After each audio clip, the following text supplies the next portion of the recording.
hospitalité.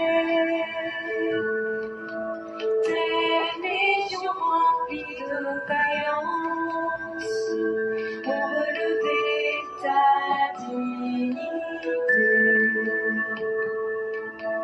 Tes fils fermes côtes d'ivoire,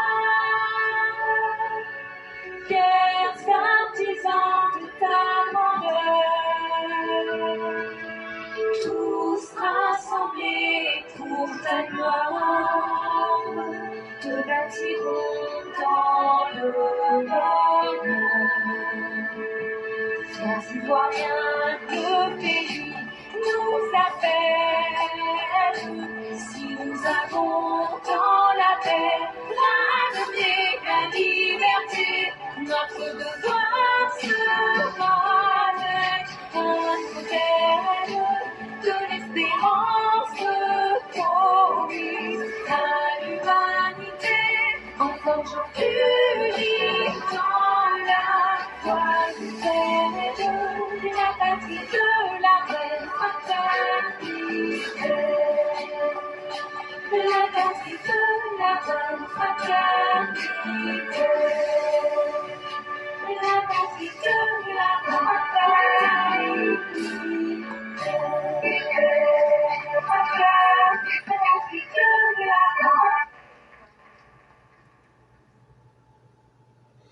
Bonjour mesdames et messieurs, bonjour chers auditeurs, bonjour chères auditrices, bonjour à tous les élèves de la classe éclaireur Pro Vérité, bonjour à tous ceux et toutes celles qui nous suivent en ce vendredi 27 septembre 2024.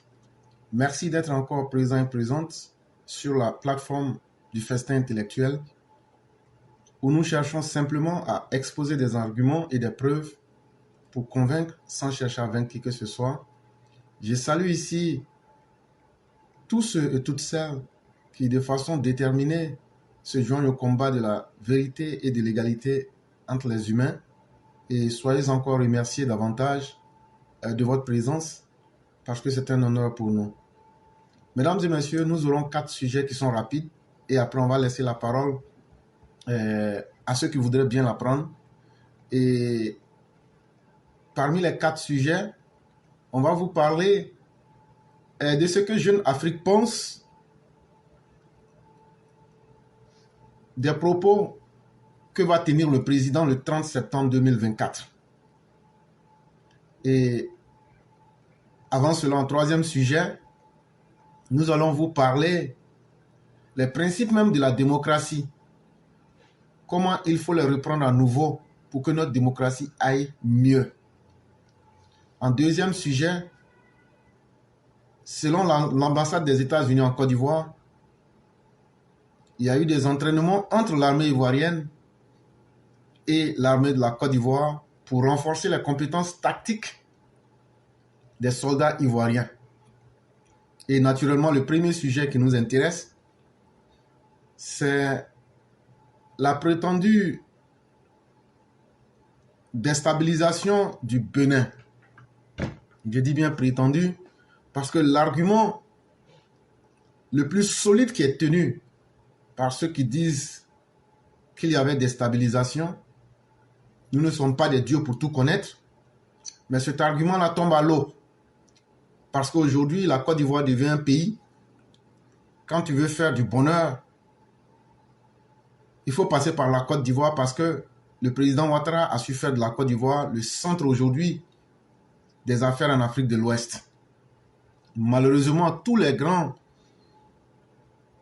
succès attirent aussi les grandes jalousies. Et donc, aujourd'hui, dès qu'un pays a un malheur, la première personne à accuser, c'est aussi la Côte d'Ivoire. Et on ne peut pas permettre à l'Afrique de l'Ouest de respirer et de lui administrer des coups d'État sans y incruster, sans y mettre le nom de la Côte d'Ivoire. C'est devenu un fait habituel. La Côte d'Ivoire est accusée de tout et de rien. Et depuis avant-hier, on voit des séries d'événements au Bénin. Et il a été dit qu'il y a un compte qui a été déposé, qui a été fait spécialement en Côte d'Ivoire, qui a été alimenté à hauteur de 1,5 milliard pour déstabiliser le Bénin. Et donc, lorsque la banque NCA, si vous voulez NSIA ou NCA, a eu son nom qui a été cité dans cette affaire, M. Jean Diagou, le président du groupe NCA en personne, n'a pas manqué de faire un document hier 26 septembre 2024, et il a mis ça au grand public. Et qu'est-ce qu'on y a découvert dans cette note-là? On a découvert qu'il a levé le secret bancaire et il a mis à la disposition de tout le monde le nom qui est cité, M. Elom Mario Metonou, qui est le procureur spécial de la Cour de répression des infractions économiques et du terrorisme à Cotonou. C'est à lui que cette lettre-là a été adressée, pour lui dire, allons doucement, faisons attention. Ce que les uns et les autres veulent faire croire n'est pas la réalité que nous avons. Et donc, si nous nous basons sur les déclarations de M. Jean Kakou Diagou, dans cette déclaration, il est fait mention d'un compte bancaire ouvert dans les livres de NCA Banque Côte d'Ivoire. Nous déclarons qu'il n'existe aucun compte ouvert au nom ou pour le compte du commandant de la garde républicaine du Bénin dans les livres de NCA Banque Côte d'Ivoire. Il dit, contrairement à ce que l'information est en train de faire entendre partout, il n'y a aucun compte bancaire qui est ouvert en Côte d'Ivoire avec le nom du commandant de la garde républicaine du Bénin. Ça, c'est la première chose qu'il faut retenir. Deuxième chose qu'il faut retenir, quand quelqu'un se reproche quelque chose, la personne ne va pas aussi loin que M. Jean Diagou pour donner des preuves alors qu'on ne lui a pas demandé de le faire. Deuxième chose, les preuves qu'il donne, il fait comprendre à tout le monde que le commandant de la garde républicaine du Bénin, à qui on voudrait attribuer la paternité d'un compte en Côte d'Ivoire, dans les banques de NCA Côte d'Ivoire, la première chose qu'il faut retenir, c'est que ce monsieur n'a aucun compte en Côte d'Ivoire, et en particulier dans la banque NCA. Deuxième chose à retenir, nous déclarons qu'il n'existe aucun compte ouvert au nom du commandant de la garde républicaine dans les livres de NCA Côte d'Ivoire. Nous déclarons que le concerné est plutôt titulaire depuis le 9 juillet 2024 d'un contrat d'assurance NCA Prestige souscrit auprès de NCA Vie Assurance en Côte d'Ivoire. À ce jour, les versements reçus par ce contrat s'élèvent à 55 millions. Il dit, il n'a pas de compte bancaire comme les informations qui circulent sur la toile et partout ailleurs le font croire. Mais ce qu'il a, et que tout le monde peut vérifier, il a souscrit à une assurance vie en Côte d'Ivoire. Et le nom de cette assurance vie-là, c'est NCA Prestige. Et dans cette assurance vie à laquelle il a souscrit, il y a 55 millions là-dedans. Il a fait un versement de 55 millions. Mais il n'a pas un compte bancaire qui est alimenté à hauteur de 1,5 milliard de francs CFA. Parce que c'est l'argument que les gens tiennent pour dire que c'est l'argent qui a été versé pour pouvoir payer ceux qui devaient faire le coup d'État. Et ils ont même bien détaillé. Le groupe NCA décide de transmettre au procureur spécial tous les justificatifs relatifs à ce contrat. Il dit, comme on a cité le nom de sa banque dans cette histoire de coup d'État, et ils sont même allés dire que c'est la banque à partir de la Côte d'Ivoire qui devrait financer cette opération, lui, M.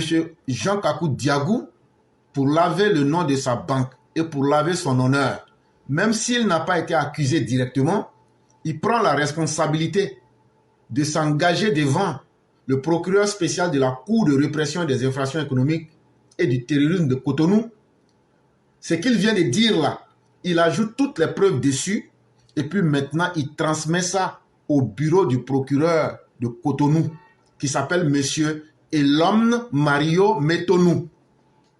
Dans cette déclaration, cette déclaration est faite pour contribuer à la manifestation de la vérité aux côtés des autorités de la République du Bénin. Il dit, pourquoi lui il fait ça? Il dit il fait ça parce que lui veut que la vérité soit connue de tous. Surtout, on n'a jamais vu quelqu'un qui se reproche quelque chose être les premiers à donner des arguments pour essayer de faire manifester la vérité. Mais au-delà de M. Diagou, ce n'est pas la personne de M. Jean Kakou Diagou que moi je défends, c'est la Côte d'Ivoire que moi je défends. Parce que le nom de la Côte d'Ivoire étant cité, c'est un objectif bien clair que les uns et les autres veulent atteindre.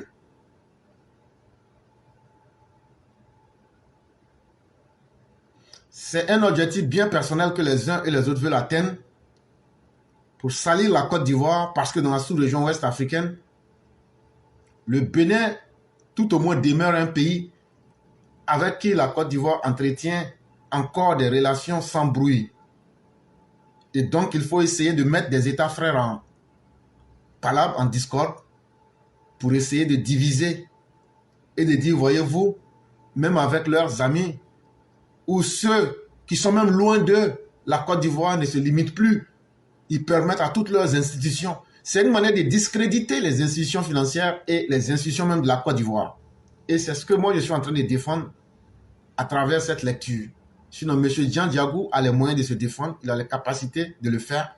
Je ne parle pas pour le défendre, je parle simplement pour dire que la Côte d'Ivoire aujourd'hui, quand on imagine les instruments qui ont été mis en place pour lutter contre le terrorisme, pour lutter contre le blanchiment d'argent, quand on imagine la volonté des autorités, je l'ai dit, même une somme de 20 millions qui va circuler d'un pays A à un pays B, c'est contrôlé. Et on va vous demander, l'argent quitte où? Comment vous avez eu l'argent? Où l'argent s'en va? Qu'est-ce qui sera fait avec l'argent? Les gens ne comprennent pas encore que la Côte d'Ivoire est devenue un pays extrêmement sérieux et ils veulent s'amuser à chaque fois à ce jeu-là. Et il est temps que nous, on puisse sortir pour montrer la vérité aux uns aux autres sans prendre parti. Ça, c'était la première information. La deuxième information, l'armée américaine renforce les compétences tactiques des soldats ivoiriens. Une équipe de formation de l'armée américaine travaille avec les forces armées de la Côte d'Ivoire à Séguéla pour renforcer les compétences tactiques des unités de l'armée ivoirienne. À travers des exercices pratiques, la formation met l'accent sur l'amélioration de la communication, de la coordination et des mouvements stratégiques pour des opérations conjointes plus efficaces.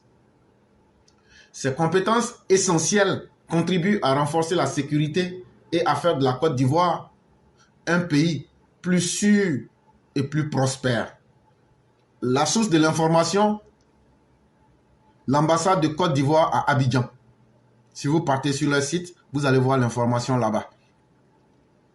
Et donc à tous nos parents qui souvent ont des doutes ou bien des inquiétudes, nous vous disons toujours, soyez sereins. La Côte d'Ivoire se porte extrêmement bien. Et on dit comme ça que quand tu as la chance de dîner à la table des dieux, tu finiras aussi par être un dieu. Et aujourd'hui, lorsqu'on vous dit les caractéristiques de l'armée ivoirienne, qu'on ne cesse de vous dire ici tous les jours, nous ne sommes pas dans l'amusement. Et pour ceux qui ne comprennent pas, regardez comment l'armée était il y a 10 ans, à l'époque de Gbagbo, une armée qui était spécialisée qu'à s'attaquer aux civils, à commettre des bavures et à commettre toute forme d'actes qui faisaient honte. Aujourd'hui, vous retrouvez cette armée qui est devenue tellement professionnelle que vous avez l'impression même qu'elle n'existe pas. Mais elle fait ses preuves. L'armée ivoirienne connaît les enjeux de notre époque, connaît les réalités de notre temps. Et l'armée ivoirienne, il ne se passe pas, en tout cas selon mes observations, ce que j'ai pu constater, il y a une augmentation des fréquences des entraînements des séances militaires. Imaginez-vous, il n'y a pas longtemps, c'était des exercices militaires à Bouaké. Ce que moi j'ai remarqué, je ne sais pas si c'est pour tout le monde la même chose, mais presque chaque 3 semaines, il y a des entraînements de grande ampleur. Presque chaque 3 semaines. Donc ça veut dire quoi? Ça veut dire que nos dirigeants ont compris que notre armée ne doit pas être une armée de figuration. Une armée qui ne s'entraîne pas est une armée d'opérette.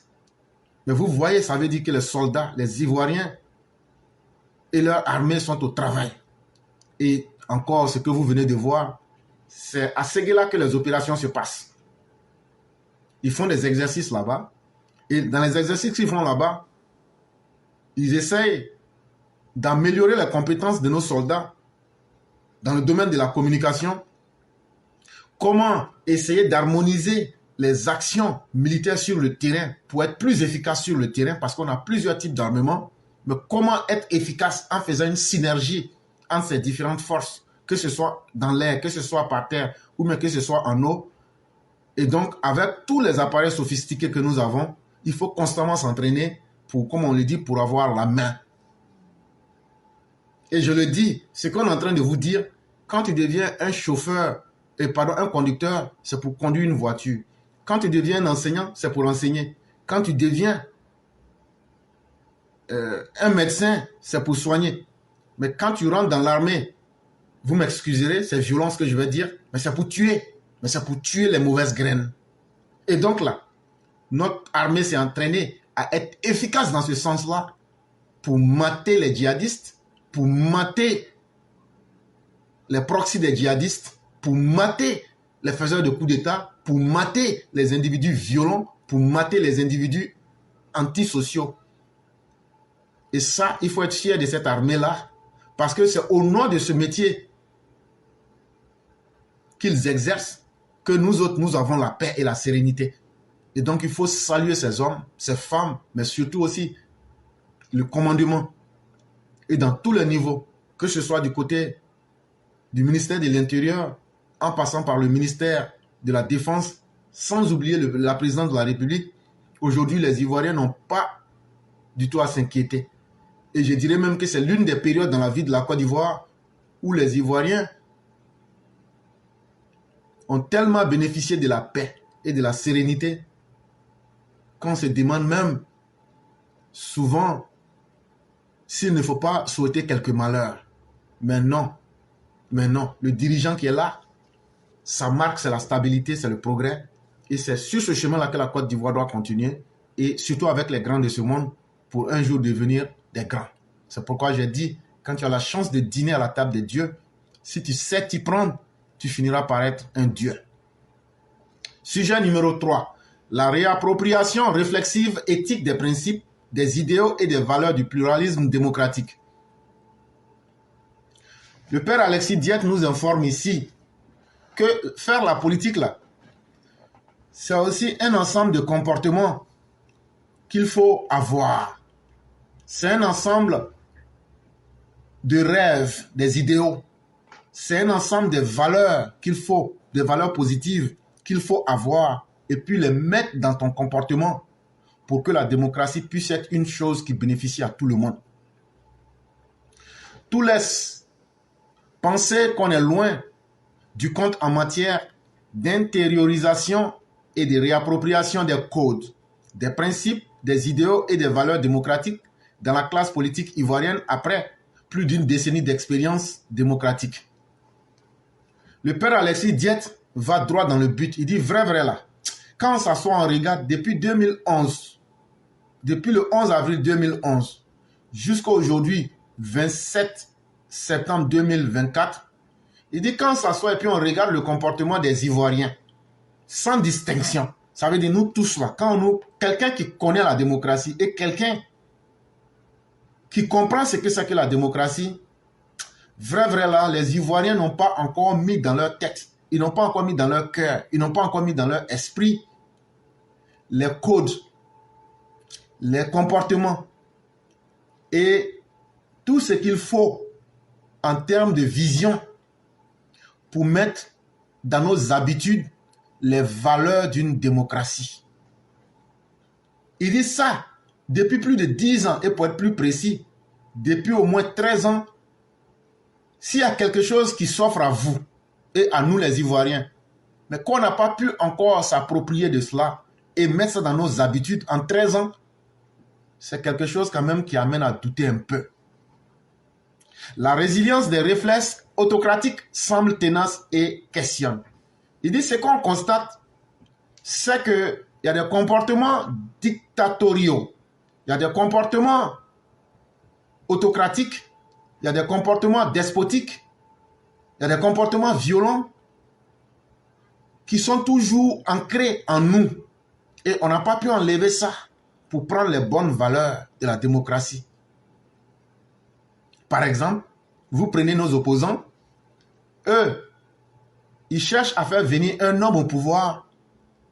Et cet homme ou ces hommes, si je prends Babo ou Tidiane Thiam, n'ont aucune valeur. Mais ils sont restés collés à leurs idées de tribalisme, à leurs idées d'un homme qui doit venir en dictateur pour qu'eux puissent gérer le pays et puis profiter. Ça, c'est un exemple appui pour l'opposition. Quand on prend le RHDP, très peu de personnes veulent changer les normes. On a assisté à des enrichissements illicites. Ce qu'on appelle les détournements de fonds. On assiste à des politiciens qui sont présents, par exemple, comme dans notre Assemblée nationale. Il y a combien de politiciens du RHDP qui ont fait une proposition de loi, qui ont fait un projet de loi? Ce n'est pas bon. Ça veut dire qu'ils sont là-bas. Est-ce qu'ils comprennent la chance historique qu'il leur a donnée? Est-ce qu'ils comprennent leur travail? En 13 ans, il y a quel député ivoirien qui a fait une proposition d'un projet de loi du RHDP? Ce n'est pas bon. Ce n'est pas bon. Un parti qui est au pouvoir, qui a des députés, qui a la majorité, mais on ne retrouve pas un projet de loi qui soit venu des députés RHDP qui arrange les Ivoiriens. Au contraire même, les députés RHDP nous ont menti sur le problème du coût de l'Internet en Côte d'Ivoire. Les députés RHDP ont menti à nous, les militants RDR RHDP, ils ont menti aux Ivoiriens. Ils ont dit, nous nous donnons une période bien définie, c'était l'année dernière, quand l'affaire était très chaude. On va réunir une commission, étudier l'affaire, et puis vous faire une proposition, et puis trouver une solution. Mais jusqu'à aujourd'hui, plus d'un an après, ils n'ont rien fait. Rien n'a évolué. Au contraire même, l'Internet, la qualité même a diminué. Et les députés RHDP, malgré le fait qu'ils soient majoritaires là-bas, ça n'a servi à rien. Et ça, ce sont des réflexes autocratiques. Ce sont des réflexes des dictateurs. Parce qu'on a un segment du pouvoir, mais on ne l'exerce pas à l'avantage du peuple. C'est une forme de dictature. Ça veut dire quoi? On ne vous permettra pas d'avoir accès au bonheur. Et ça, si je prends ce segment-là, les députés RHDP ont trahi le peuple. Le problème apparemment insoluble de la CEI, du code électoral, ne tient-il pas à la résilience d'une certaine conception obsolète, dangereuse et antidémocratique de la nation, de l'identité nationale et de la nature de la représentativité des partis? Il dit, bon, prenons par exemple le cas de la CEI et puis le code électoral. Quand on regarde au fond, dans cette histoire que les opposants ont, non, le problème de la CEI n'est pas bien. Il y a des gens, il y a des étrangers dessus, c'est comme ça. Il dit, mais quand tu regardes bien le fond du problème, la vérité c'est que c'est une manière de penser qui n'est plus au goût du jour. C'est une manière de penser qui est démodée. Mais c'est aussi une manière de voir les choses comme le fait l'opposition. C'est une manière dangereuse et antidémocratique. Parce que c'est l'identité qu'on exploite pour essayer de se représenter politiquement. Ça veut dire, ceux qui critiquent, c'est eux les vrais Ivoiriens, c'est eux les bons Ivoiriens. Ceux qui ne critiquent pas, ce sont eux les mauvais. Donc on divise la nation. On fait les bons et les mauvais en stigmatisant les identités.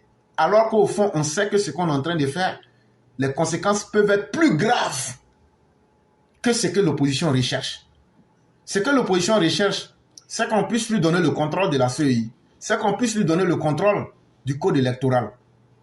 Supposons que l'opposition n'est pas cela. Maintenant, ceux qui sont stigmatisés, et en général ce sont les gens du Nord, si ceux-là veulent réagir, qu'est-ce qu'il va arriver? Parce que quand tu es dans ton pays, quand on te dit que tu n'as pas l'identité de ce pays-là, et qu'on te traite d'apatride, ça veut dire qu'on t'arrache ton identité, on t'arrache ta dignité, on te pousse à la violence.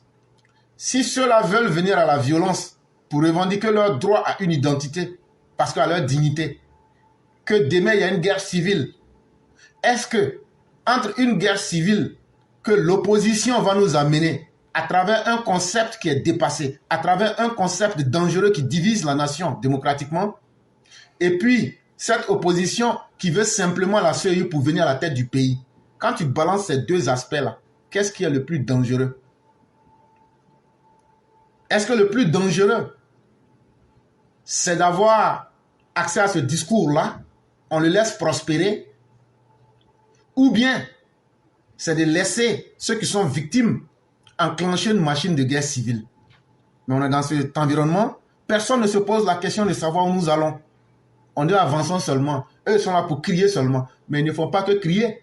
Ils sont en train d'installer dans les mentalités les germes de la division des Ivoiriens, ce qui va conduire au chaos en Côte d'Ivoire et à une nouvelle guerre civile.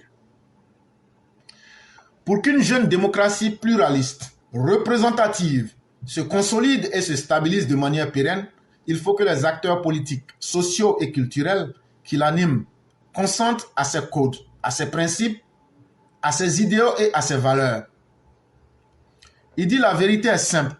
Lorsqu'on est dans une démocratie et que cette démocratie-là doit tenir compte de toutes les couches, que ce soit en termes de couches sociales, en termes de couches professionnelles, en termes de couches idéologiques, ou même en termes même de couches à tous les niveaux que vous pouvez imaginer,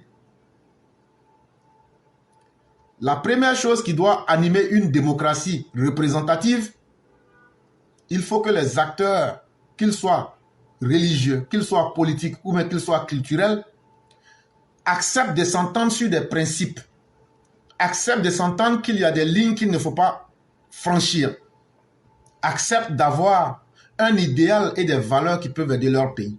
Aujourd'hui, prenons le parti au pouvoir et prenons les opposants. C'est vrai qu'on ne sera jamais dans un monde où tout le monde va s'entendre, mais sur quoi? En termes d'idéaux, en termes de rêves, en termes de projets positifs pour la Côte d'Ivoire. Sur quoi les opposants et ceux qui sont au pouvoir aujourd'hui là, quels rêves ils ont, et puis eux tous sont d'accord sur ça pour dire aux Ivoiriens, même si on est opposé là, au moins voilà. Par exemple, la question sécuritaire n'intéresse pas les opposants. La question même de la vie n'intéresse pas les opposants. Est-ce que vous avez vu les opposants sortir pour dire Marietou connaît, chère maman, il faut diminuer, il faut faire un seul livre? Ça ne les intéresse pas. La vie des Ivoiriens ne les intéresse pas. Les questions des Ivoiriens ne les intéressent pas. Les questions économiques ne les intéressent pas. Tout ce qui les intéresse, c'est comment venir au pouvoir pour pouvoir bouffer, pour pouvoir manger. C'est devenu uniquement le problème du parti au pouvoir. Or, le parti au pouvoir seul ne peut pas être le seul maître à penser sur le terrain. Voilà où naissent les idées dictatoriales. Voilà où naissent les idées despotiques. Quand on permet à quelqu'un d'avoir trop de force, la personne finit par s'imposer à tous. Et c'est pourquoi une opposition doit être utile en faisant des propositions en termes de valeurs ajoutées, en termes d'idéaux, c'est-à-dire un idéal des idéaux, c'est-à-dire en termes d'éléments de rêve pour les populations. Mais malheureusement, les acteurs politiques, les acteurs religieux, les acteurs de la société civile ou de la société ivoirienne, les acteurs culturels ivoiriens, chacun est dans son monde. Il n'y a rien qui réunisse les Ivoiriens en termes de bonnes manières, en termes de bonnes pratiques, en termes de bons principes, en termes de bonnes idées, en termes de valeurs. Rien ne nous unit. Il faut qu'ils acceptent. Et il faut qu'ils les acceptent. Les intériorisent et s'en approprient dans leur moi, de sorte qu'elles deviennent leur maxime personnelle. Le moi ici, pour simplifier, c'est la personnalité interne. c'est la conscience même de l'homme, pour simplifier l'équation. Parce que je suis donc j'existe. Qu'est-ce qui me permet de savoir que j'existe? C'est mon être intérieur qui valide mon être extérieur. Ça veut dire quoi? Je suis là, je vous parle, mais qu'est-ce qui me permet de savoir que j'existe? Il y a quelque chose à l'intérieur de moi. C'est lui qui me dit, tu es quelqu'un. Tu es quelqu'un qui est différent, mais tu es là. Et cette voix intérieure qui me parle, c'est ma conscience. On va appeler ça le moi. Il dit, les bonnes valeurs et les bons principes là, on doit inscrire ça dans ce moi là, dans notre conscience. Et utiliser ça comme des valeurs pour pouvoir les utiliser chaque jour.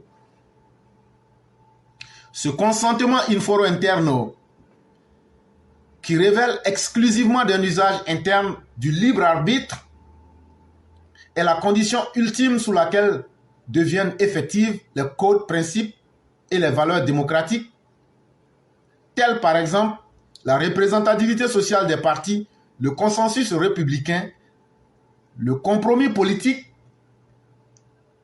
les compromis politiques et sociaux qui permettent de résoudre les contradictions d'intérêt dans la société et le Parlement, le fair play démocratique, qui permet aux convaincus d'accepter sa défaite électorale, l'alternance pacifique du pouvoir.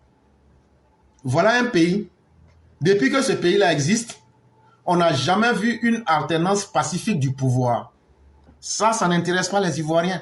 Chacun est toujours dans son coin. Chacun est toujours bouté sur ses principes. Si ce n'est pas nous, ça ne sera pas quelqu'un d'autre. Ôte-toi que je m'y mette. Je ne cherche pas à être le meilleur, mais je cherche simplement à être là. Alors que réellement, au-delà même de toute subjectivité, il faut utiliser son bon sens pour essayer de mettre en valeur tous les bons principes et les bonnes valeurs dans notre société. Par exemple, on peut s'entendre sur un minimum. On peut faire des compromis politiques pour dire on va tout faire, mais on ne va jamais mettre la vie des Ivoiriens en danger. On va tout faire, mais aucun politicien parmi nous ne va lancer un message pour aller dire il faut que le sang soit versé. On va tout faire, mais on ne va pas vendre le pays à l'extérieur à nos ennemis. Les hommes politiques ivoiriens ne se sont jamais entendus sur ça. Alors que c'est forcément obligatoire qu'il faut avoir des lignes rouges qu'il ne faut pas dépasser. Quel est le rapport que les politiciens ivoiriens tiennent vis-à-vis des populations? On utilise les populations comme des animaux qu'on peut abattre pour essayer de faire monter le mercure politique et pour surchauffer la température politique du pays. Ah non, on a tué 20 personnes. Oh, le pays va mal. Donc, voilà, c'est bien. Continuez, faites ça. Demain, on va brûler le pays. Aujourd'hui, 27 même là. Les opposants devaient sortir pour brûler le pays. Je ne sais pas ce qu'il en a été, mais toujours après, on va se renseigner. Et donc, pour eux, c'est ça, faire de la politique. Et surtout, être capable de ne pas accepter sa défaite. Mais ça, ce sont des choses-là. Il faut que tu l'acceptes librement, sans condition. Parce que si toi, tu n'acceptes pas de perdre une élection là, que tu as perdu là, c'est pas moi qui ai gagné qui va te donner ma victoire. Et malheureusement, tant qu'on ne va pas mettre ces pratiques et ces bonnes pratiques dans nos comportements et de façon libre, on ne peut pas forcer quelqu'un à accepter le fair play. On ne peut pas forcer quelqu'un à accepter qu'il a été vaincu. Comme on ne va jamais aussi accepter qu'un vainqueur laisse sa victoire à un vaincu parce que ce monsieur aura été violent. Ça ne se passe pas comme ça. Quand on t'a jugé par la justice et que tu n'es pas d'accord avec la décision de la justice, tu vas et tu donnes les preuves. Et puis maintenant, les gens disent, ah c'est vrai, il faut enlever, il n'a pas fait ça. Ou bien tu assumes comme un homme, tu te constitues prisonnier. On appelle ça la dignité. Mais on ne reste pas là pour déstabiliser son pays constamment. Et lorsque nous parlons, il faut savoir aussi que ceux que vous voulez déstabiliser et qui ont les moyens de l'État en main, ils ne passeront pas par la manière douce. Ils n'iront pas de main morte. Comme on le voit de nos jours à travers la crise des vieilles démocraties, cette intériorisation et cette réappropriation subjective des valeurs par les acteurs politiques et sociaux qui permet de consolider la démocratie et de la stabiliser n'est jamais entièrement acquise. Et donc, la démocratie, ce n'est pas une chose qui est déjà taillée sur mesure pour dire soit tu rentres dedans ou bien soit tu quittes. C'est un travail quotidien. il faut toujours l'améliorer en fonction des événements et en fonction des réalités, mais surtout en fonction des besoins de la société. Mais il faut déjà commencer à partir de quelque part. Et c'est ce qui manque en Côte d'Ivoire. Elle doit constamment être reconquise et réaffirmée. A fortiori dans les jeunes démocraties. Si déjà même dans les vieilles démocraties, aujourd'hui en Europe, elles arrivent à voir les limites de leur modèle, ce n'est pas dans les jeunes démocraties qu'il ne faut pas pratiquer ces bonnes valeurs-là, essayer d'en faire sienne pour essayer d'évoluer. Dans ce cas notamment, cette réappropriation des principes et des valeurs par des acteurs politiques et sociaux devient la condition de possibilité de la démocratie dans le pays. Il dit si les acteurs acceptent, surtout ceux qui sont des acteurs de la politique, ceux qui sont des animateurs même de la vie sociale et même je dirais religieuse, acceptent ces conditions-là, de respecter des lignes rouges qu'il ne faut pas dépasser et animent la politique de leur pays sur ces valeurs-là, vous verrez que les choses avanceraient, ou bien vont avancer même, je préfère le dire, dans ces pays-là. Elle est une urgence initiale qui convoque tous les acteurs politiques et sociaux. Et donc, c'est une obligation. Si on veut faire de la politique pour aider vraiment nos populations, ça devient une urgence. Et ça devient une nécessité qui s'impose à tous ceux qui sont des politiciens et tous ceux qui sont des personnes qui donnent de leur voix dans notre société s'ils ont vraiment l'intention de l'aider. C'était un texte du père Alexis Diet avec une réinterprétation déclarée pro-vérité.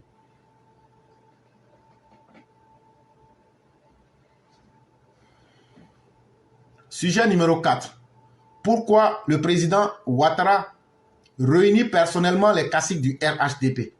Ça, c'est un article de Jeune Afrique qui date du 26 septembre 2024. Et le titre, pourquoi le président a décidé de réunir tous les babatiers du RHDP le 30 septembre 2024. Le 30 septembre, le chef de l'État ivoirien s'adressera au coordinateur de son parti.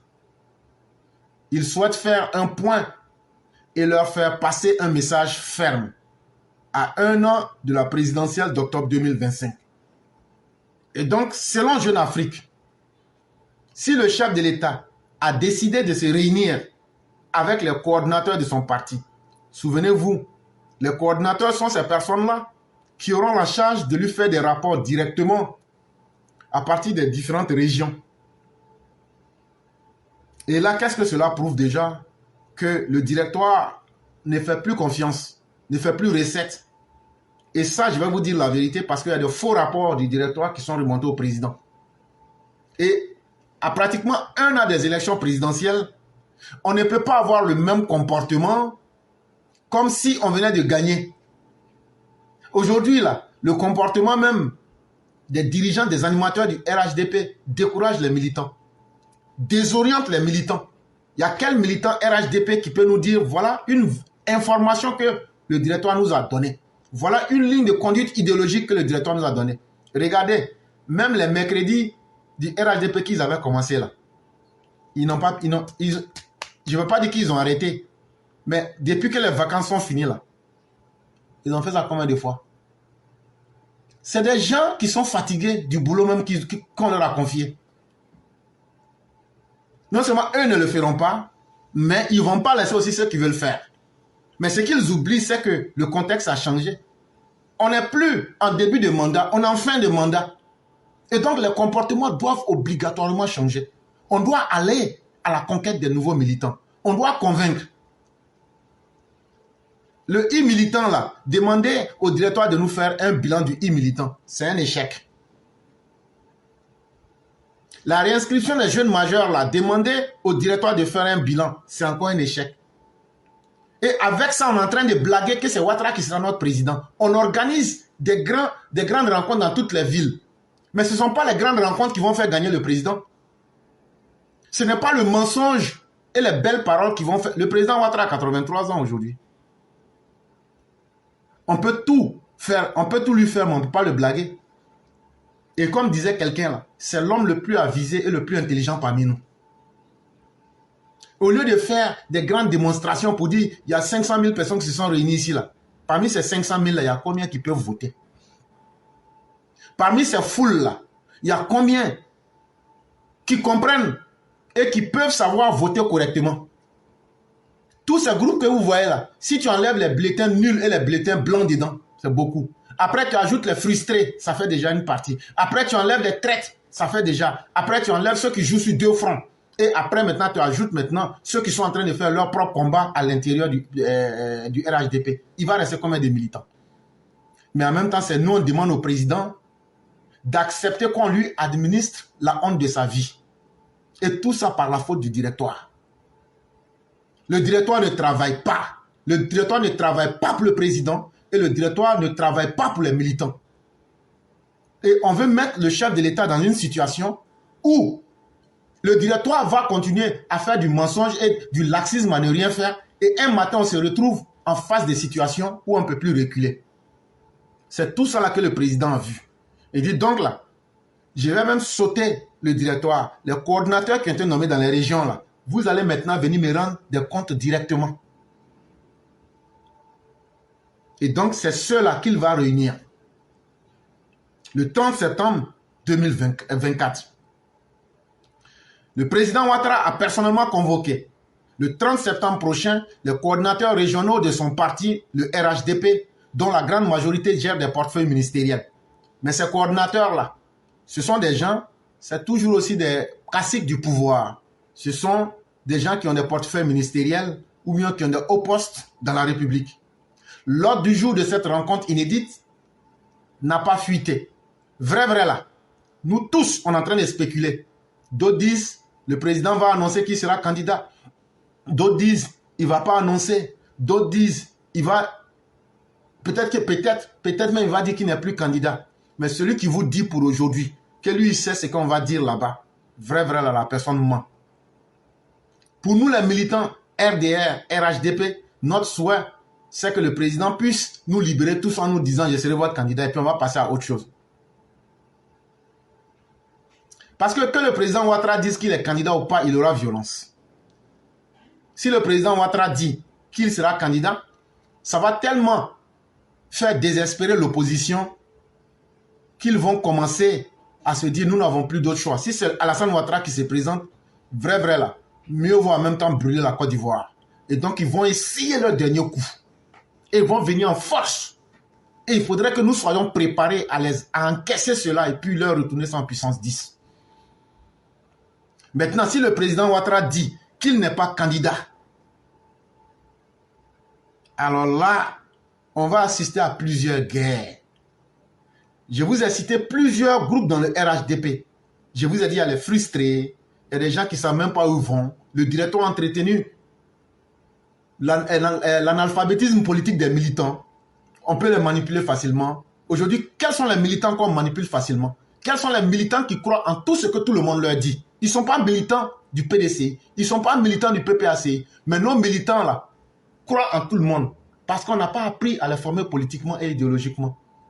Et c'est un sentiment qui a été entretenu. Est-ce qu'une personne comme ça peut aller voter correctement? Est-ce que cette personne ne va pas aller vous donner un bulletin blanc? Ou bien un bulletin nul même? Non, ça n'intéresse pas le directoire. Et ce que je disais qui m'intéresse ici, on a ceux-mêmes qui pensent aujourd'hui qu'ils peuvent être présidents en Côte d'Ivoire. Ils ont tissé leur lien dans l'opposition. Eux jouent sur deux fronts. Dès que le président va dire qu'il n'est plus là, Haya, j'ai dit, eux vont se lever maintenant là pour dire, pour Djafoul. Ceux aussi qui pensent aussi qu'ils peuvent être présidents parce que eux là, ils sont proches des militants là. Eux aussi vont se lever. Donc eux vont devoir se combattre entre eux d'abord. Et donc on va assister dans chaque parti politique, on va assister à une guerre implacable de positionnement. Et ça sera tous les partis. Et c'est là maintenant que Soroguium va être très à l'aise pour entrer dans le jeu politique. Parce qu'il fait partie des hommes politiques les plus violents et les plus sanguinaires. Et il va activer avec une force inimaginable toutes ses forces pour revenir dans la scène politique. Parce que ce qui le ferait aujourd'hui, c'est la présidence de Alassane Ouattara.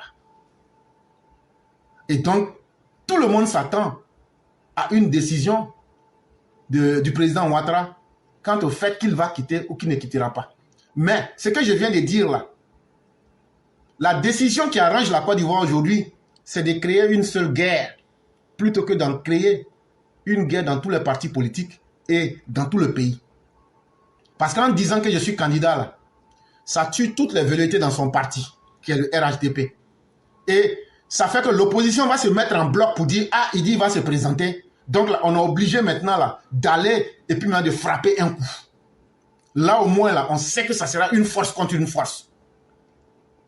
Mais s'il dit qu'il n'est pas candidat, ah, comme je le dis, il aura d'abord des guerres dans tous les partis politiques. Après ces guerres-là, les vainqueurs de chaque parti maintenant doivent s'affronter. Et là, comme l'opposition sait qu'elle n'a pas un argument sur le terrain, c'est la violence qui va donc dominer. Surtout, venant de l'extérieur, on va assister à une déstabilisation complète de la Côte d'Ivoire. Donc, quand on fait la balance de ces deux réalités, il est mieux que le chef de l'État puisse être candidat. Guerre de leadership, ce n'est pas la première fois que le président Ouattara prend cette initiative. Il a déjà par le passé exprimé auprès de certains de ses ministres son agacement face au manque de résultats, mais aussi face à la guerre de leadership que se livrent les ténors du parti au pouvoir. Et donc, il ne faut plus décomplexer le message. Il y a une guerre de leadership entre les différents caciques, entre les différents barons du RHDP. L'une des raisons de cette réunion-là, c'est de dire la vérité aux uns aux autres. Ça sera aussi une réunion de vérité. Mais pour vous dire la vérité, là, la réunion a été déjà tenue. La réunion a été déjà tenue. Ils vont mettre ça dans un bon français. Ils vont assaisonner avec adjuvant. Ils vont mettre sel. Et puis ils vont mettre un peu de piment. Et puis ils vont mettre un peu de... comment on appelle ça, polo dessus. Pour dire ça dans un bon français. Et puis ça va passer. Sinon la vraie réunion, ça s'est tenu. La vraie réunion là, les vérités crues ont été déjà dites aux uns aux autres. Ceux qui ne sont pas prêts, qu'ils quittent. Ceux qui sont des traîtres, qu'ils partent se faire voir ailleurs. Ce n'est pas la première fois que le président a dit... C'est ce que le président avait dit à Mabry. Tu peux aller te faire voir ailleurs. Mabry, si ce que j'ai dit est faux, là, il faut sortir pour dire j'ai menti. En 2020, là, quand Mabry a dit, si lui n'est pas candidat, là, lui va quitter, là, le président lui a dit, tu vas te faire voir ailleurs. Propre. Et ça, là, vous vous souvenez tout dernièrement, là, la réunion qu'ils ont tenue au siège, là, eux tous, ils savent très bien déjà. Mais ils vont seulement assaisonner pour ne pas leur coller leur honte de leur vie, là. Ils vont assaisonner avec adjuvant pour venir mettre ça dans le français. Mais nous, on va expliquer ça aux gens.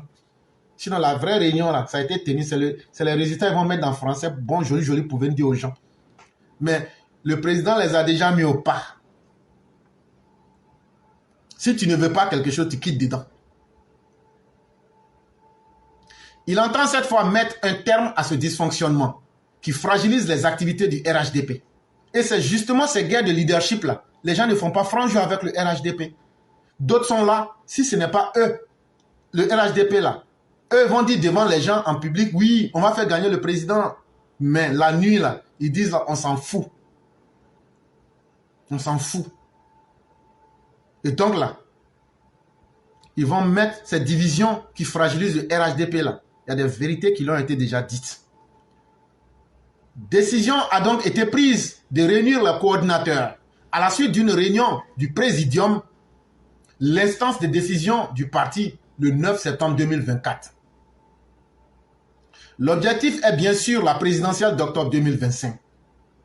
Dès le mois de mai 2024, le chef de l'État avait commencé à activer dans ses rangs du RHDP au gouvernement, expliquant d'ailleurs au ministre que le parti ne devait pas perdre le pouvoir. Il continue d'entretenir le suspense sur son éventuelle candidature, n'ayant pas pris la décision de briguer et n'ayant pas décidé de ne pas briguer à un autre mandat. Selon son entourage, il ne veut pas prendre le risque d'une annonce précipitée. Absence remarquée, la réunion du 30 septembre sera par ailleurs l'occasion d'accélérer les réformes en cours et de préparer le futur congrès. La date n'a pas encore été fixée. Ce que nous disons, c'est en français simple, c'est pourquoi je gagne en temps. Un bilan à mi-parcours de la campagne de pré-enrôlement des nouveaux électeurs lancé en interne par le RHDP sera également dressé. Et donc là, le bilan des préenrôlements là, tout ça, ça a été déjà fait. La révision de la liste électorale est particulièrement scrutée par l'opposition, qui en fait l'une de ses principales revendications dans une déclaration commune signée le 21 septembre 2024 à Beaunois. C'était un article de Jeune Afrique du 26 septembre 2024. Mesdames et messieurs, comme nous sommes vraiment pris par le temps, on va s'arrêter là et on va déjà progresser avec l'édito du maire Blanc et après, le minimum de temps qui nous reste, on va permettre à ceux qui veulent rapidement s'exprimer de le faire. Ne mettez pas vos appels en avant. Laissez qu'on vous dise, vous pouvez placer vos appels. Sinon, quand vous le faites en avant, je ne peux pas être en train de lire, de commenter et puis en même temps de voir les appels. Non, ce n'est pas possible. Attendez, quand on vous dit vous pouvez le faire, vous le faites. Là, comme ça, on voit les choses. Mais quand vous le faites avant, je ne peux pas être là en train de lire, en train de travailler et en train en même temps de vérifier les appels. Tous ceux qui vont placer les appels avant, qu'on ne leur dise, on ne tiendra pas compte. Attendez d'abord qu'on puisse vous dire, vous pouvez placer vos appels. C'est vraiment important. Ça participe de l'ordre et ne mettez pas de la pression inutilement. Si je suis en train de lire, commenter, et en même temps, ça veut dire je suis là pour dire, ah, il y a celui-là qui avait placé son appel il y a 10 minutes, il y a 1 minute. En même temps, on n'a pas encore fini les présentations. On ne peut pas fonctionner comme ça. Attendez qu'on vous le dise clairement. Et là, quand c'est comme ça, ça devient un peu plus simple pour la personne et on comprend. Et quand c'est comme ça, on sait ceux qui ont demandé et on peut tenir compte d'eux. Bonjour éclaireur pro-vérité, bonjour à tous mes condisciples de la digne classe éclaireur pro-vérité. Mon édito aujourd'hui a pour titre l'autogol. Si seulement il suffisait d'en rêver pour l'être, chacun de nous se serait présenté à la présidentielle de son pays. Combien de fois nous n'avons pas rêvé de comment sont disposés les meubles du bureau du président de la République, son Excellence Alassane Ouattara. Tidjane en rêve plus que nous tous. Même Blé la machette aussi. L'on peut choisir de brusquer son destin et ensuite se retrouver non à la queue mais dehors. Posez la question à Soro Guillaume. Puis, il y a ceux qui y parviennent, mais pour qui le film ne se déroule pas comme prévu. C'est le cas des 3 bandits de l'AES. Ils étaient venus comme Zorro, mais ils sont au point mort. Surtout son Assimi et son Ibekaka. Les 2 gars sont dépassés par les événements. Vous ne trouvez pas aberrant d'être président de la République, avoir le lit le plus douillet de tout le pays et ne pas pouvoir trouver le sommeil la nuit tombée? Ils ne savent rien de la diplomatie. Ils ne savent rien de la tactique de guerre. Ils ne savent rien, tout simplement. Tout militaires qu'ils sont, ils ne jouissent même pas de la tactique d'un simple dozo de mon pays.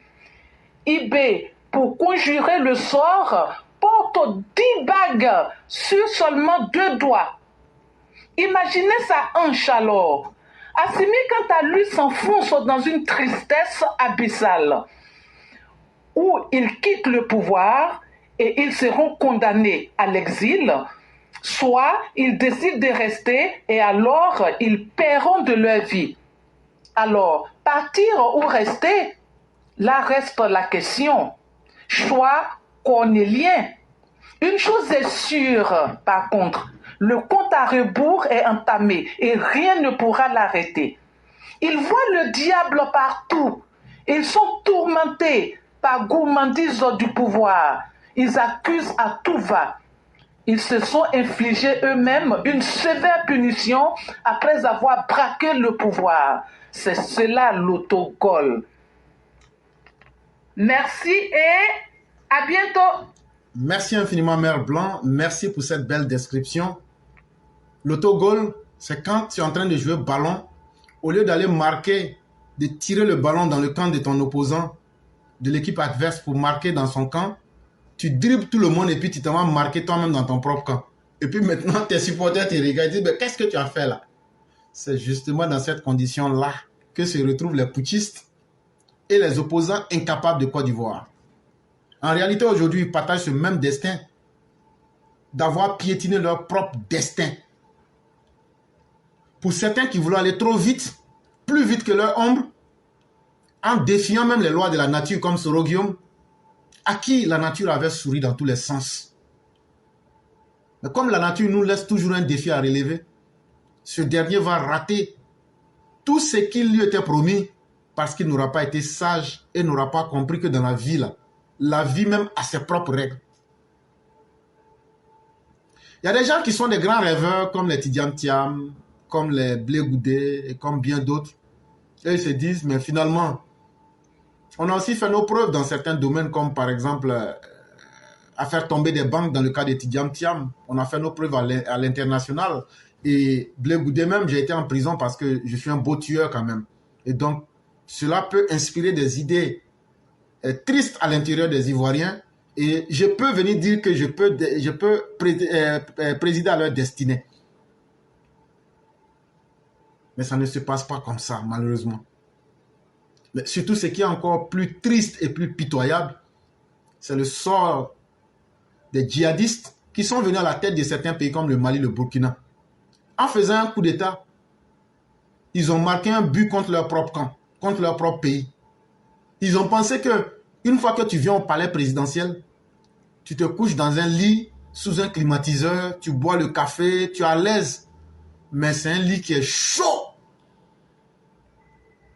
Les gens pensent que quand le pouvoir, là, tu prends là, que tu es en paix. Quand tu prends le pouvoir, c'est comme venir à l'aventure. C'est comme venir à l'aventure sans papier. Tu es piégé dans un pays où tu ne peux pas travailler, où ton humanité n'a plus de sens, mais tu ne peux pas aussi retourner quand tu regardes déjà les efforts que tu as faits. Quand tu fais un coup d'État, c'est comme quelqu'un qui est venu à l'aventure sans papier. Tu ne peux pas gagner de travail, tes droits ne sont pas respectés, mais tu ne peux pas aussi retourner. Et donc, ça fait aujourd'hui, eux-mêmes, là, si on leur demande la vraie, là, s'ils savaient que c'était dur comme ça, ils n'allaient pas faire coup d'État. Mais aujourd'hui, ils ne peuvent plus sortir pour dire aux gens que pourquoi eux, si on savait, on n'allait pas faire coup d'État. Donc, ils sont condamnés à rester. Et donc, il faut toujours imaginer des choses pour distraire leur peuple, mais aussi, il faut se condamner à l'extérieur de leur pays. Il faut trouver des nouveaux ennemis. Et il faut multiplier les ennemis. Et donc, cela referme les portes sur eux. Leur seule destination, s'ils restent vivants, ça sera la CPI. Mais dans beaucoup de cas, c'est des gens qui seront abattus comme des chiens, malheureusement. Mesdames et messieurs, nous avons terminé. Nous en avons pour pratiquement 20 minutes. Vous nous excuserez du temps qui est très limité parce qu'on va au travail. Et donc, tous ceux qui vont prendre le temps, vous aurez moins de 5 minutes. Et ceux qui veulent prendre la parole, s'il vous plaît, signalez-vous dès cet instant-là pour qu'on puisse vous prendre rapidement. Et tous ceux qui vont vouloir prendre la parole, essayez de ne pas dépasser les 5 minutes. Allez droit au but, dites ce que vous avez à dire pour qu'on puisse fermer le direct. Comme on le dit, on est déjà pris par le temps. Et on a fait l'effort qu'on pouvait de présenter ce que nous pouvions. On va donc demander à ceux qui veulent la parole d'être efficaces et de prendre la parole et de ne pas dépasser, comme je l'ai dit, tous ceux qui ont appelé auparavant, on ne pourra pas vous prendre. Parce que j'ai ma manière d'organiser les choses. Et une fois qu'on sort de ce canevas, je ne peux pas être vraiment sur 2 fronts, mais 3 fronts à la fois. C'est seulement ceux qui vont se présenter maintenant. Je ne sais pas s'il y a des personnes qui avaient fait la demande auparavant, mais redemandez la parole et n'attendez pas la dernière minute. Parce que comme je l'ai dit, on a moins de 20 minutes. Et je demande déjà à ceux qui vont prendre la parole d'être plus qu'efficaces. Et donc, n'attendez pas la dernière minute. Sinon, ça risque de ne pas pouvoir passer. Et donc, ceux aussi qui vont prendre la parole, soyez vraiment efficaces. Même 2-3 minutes, laissez la parole. Ça va nous aider pour qu'on puisse progresser. Les jours, on a le temps, on laisse la parole. Mais le jour, on n'en a pas. Parce que moi, je dois aller au boulot. Et donc, quand on le dit qu'on n'a pas et qu'on insiste là-dessus, c'est très sérieux. Quand vous allez atteindre au maximum 4 minutes, je vais vous dire, vous avez atteint les 4 minutes. S'il vous plaît, ça veut dire, faites la conclusion, laissez la parole. Allô? Oui, bonjour, cher frère, comment allez-vous? On vous laisse la parole. Oui, bonjour, grand frère. Bonjour à vous, bonjour à tous ceux qui nous écoutent. Grand frère, je vais être efficace, je ne veux pas vraiment vous perdre le temps, mais c'est parce que l'affaire Bourgui, vous avez déjà discuté, j'ai pris l'émission en main. Si vous avez déjà discuté, je vais laisser tomber. Non, je n'en avais pas parlé. Ok. Bon, chers parents, c'est pas compliqué. Hein. Depuis hier nuit, chers parents, les PPAciens là sont en train de crier sur tous les toits. C'est Gbagbo qui a gagné. On n'a qu'à réinstaller Gbagbo. Donc, on sait qu'on a la confirmation que c'est Gbagbo qui avait gagné. Hein? Il faut qu'on remette Gbagbo à sa place. Mais chers parents, des gens qui parlent de réconciliation, à partir du moment où ils ont une petite occasion là, vous voyez ce qu'ils sont en train de faire? Est-ce que c'est des gens sincères? À nos dirigeants, à ceux qui sont à la tête de la Côte d'Ivoire actuellement, au cas du RHCP, faites attention, ces gens-là, s'ils ont l'occasion là, ils seront sans état d'âme. Ils sont en train de le prouver là. Je reviens sur l'histoire de Robert Bourgui là, chers parents. C'est pas compliqué, hein. Ce que Robert Bourgui a dit là, que c'est Gbagbo qui a gagné en 2010 là, mais c'est rien de nouveau. On sait déjà. Il s'est basé sur quoi? Une chose est de dire, mais une autre chose est de dire sur quoi on se base. Je vais aller très rapidement, je vais faire ça simple. Si vous écoutez l'interview sur France 24, à la 6e minute, 30 secondes, ok? Ceux qui vont sur les panels TikTok là, ce que je vais vous dire là, écoutez très bien. À la 6e minute et à la 30e seconde, Robert Bourgui a dit que c'est le Conseil constitutionnel qui a dit que c'est Gbagbo qui a gagné. Et les gars là, ils ne vont pas dire ça, hein. Ils vont chanter sur tous les toits qu'il a dit que c'est Gbagbo qui a gagné. C'est Gbagbo qui a gagné. Mais ils ne vont pas vous dire que Robert Bourgui, à la 6e minute 30 secondes, a dit que c'est selon le Conseil constitutionnel. Mais qu'est-ce que le Conseil constitutionnel a dit? Le Conseil constitutionnel, avec ce que Paul Yaoundé a dit, ils ont annulé les votes de plusieurs régions. Plusieurs régions ont annulé les votes. Alors que dit le code électoral? Allez-y prendre le code électoral, article 64 du code électoral. Article 64 du code électoral dit, si on sent qu'il y a des irrégularités, on annule les votes et puis on reprend les élections. Est-ce que c'est ce que Paul Yaoundé a dit? Est-ce que c'est ce que Paul Yaoundé a fait? Non. Donc Paul Yaoundé n'a pas dit le droit. Il a menti. Ils ont forcé quelqu'un à le mettre sur la tête du pays. C'est ce qui s'est passé. Et c'est ce que ce M. Bourgui là n'a pas le courage de dire parce que c'est un ami de Gbagbo. C'est comme si Katina a dit que c'est Gbagbo qui a gagné. C'est comme si c'est Damana Pikas qui dit que Gbagbo a gagné. Donc ça ne change rien. Donc ils n'ont qu'à arrêter d'emmerder les gens. Ils vont tourner comme ça, mais on connaît la vérité. Donc et Robert Bourgui là, il n'a rien dit de nouveau. Ce qu'il a dit là, on le sait. Il se passe quelque chose qui est du faux. Il veut vendre son livre, il veut que les gens aillent acheter son livre. Donc il raconte n'importe quoi. C'est tout. Voilà. Donc, en fait, c'est ce que je voulais dire pour ne pas que les gens aillent s'embrouiller partout, quoi. C'est du n'importe quoi. Ok, merci beaucoup. Ok, vous ne quittez pas, j'ai 3 questions à vous poser. Oui. Ok. Robert Bourgui, là-haut, c'est quand lui va dire que Gbagbo a gagné, là, il parle en tant que qui? Pour que sa voix puisse faire autorité. Il parle en tant que qui? C'est rien du tout. Ok. Parce que, qui allait chercher l'ONU pour venir certifier les élections en Côte d'Ivoire? Ben, Gbagbo à l'accord de Pretoria, là. Ok. Maintenant, quand cette ONU-là est venue, là, le certificateur a donné quoi comme résultat? Président Addo a gagné. Ok. La CEI qui a proclamé les résultats a donné qui comme vainqueur? Président Addo. Qui a installé la CEI? C'est Gbagbo. Ok. Donc c'est Gbagbo qui a installé le certificateur de l'ONU, c'est ça? Oui. C'est Gbagbo qui a installé sous son régime la CEI qui a dit que c'est Alassane Ouattara qui a gagné? Oui. Ok.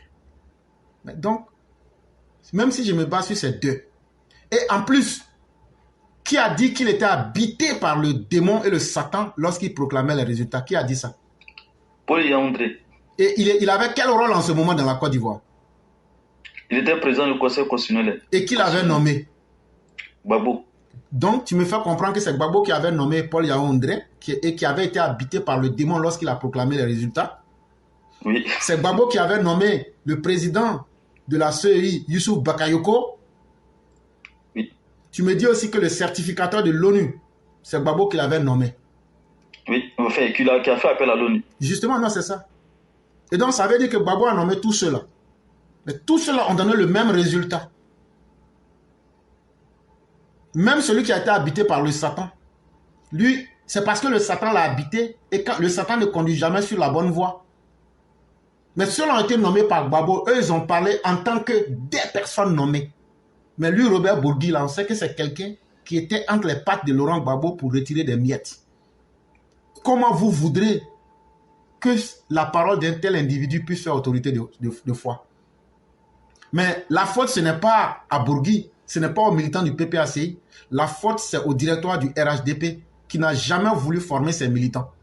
Parce que si les militants RHDP, RDA étaient formés, s'ils avaient un endroit où ils pouvaient trouver la tranquillité de l'esprit, s'ils avaient des gens qui les formaient à la politique, ce que tu viens de dire, ce que je viens de dire là, après je vais découper la partie et puis ajouter les preuves là-dessus. On ne va même plus parler de ça.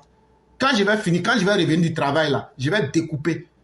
Tout ce qu'on a mis là, je vais mettre. Et puis on va balancer ça rapidement.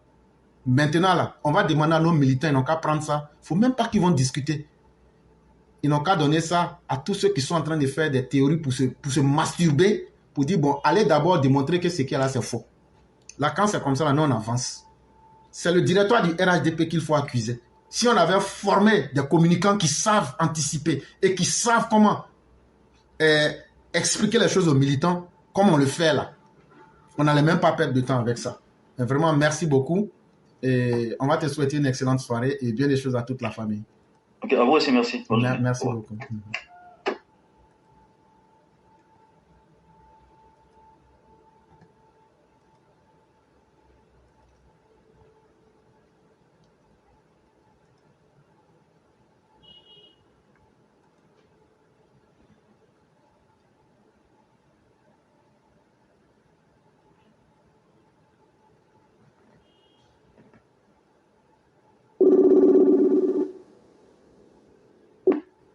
Allô? Allô? Bonjour, cher frère, comment allez-vous?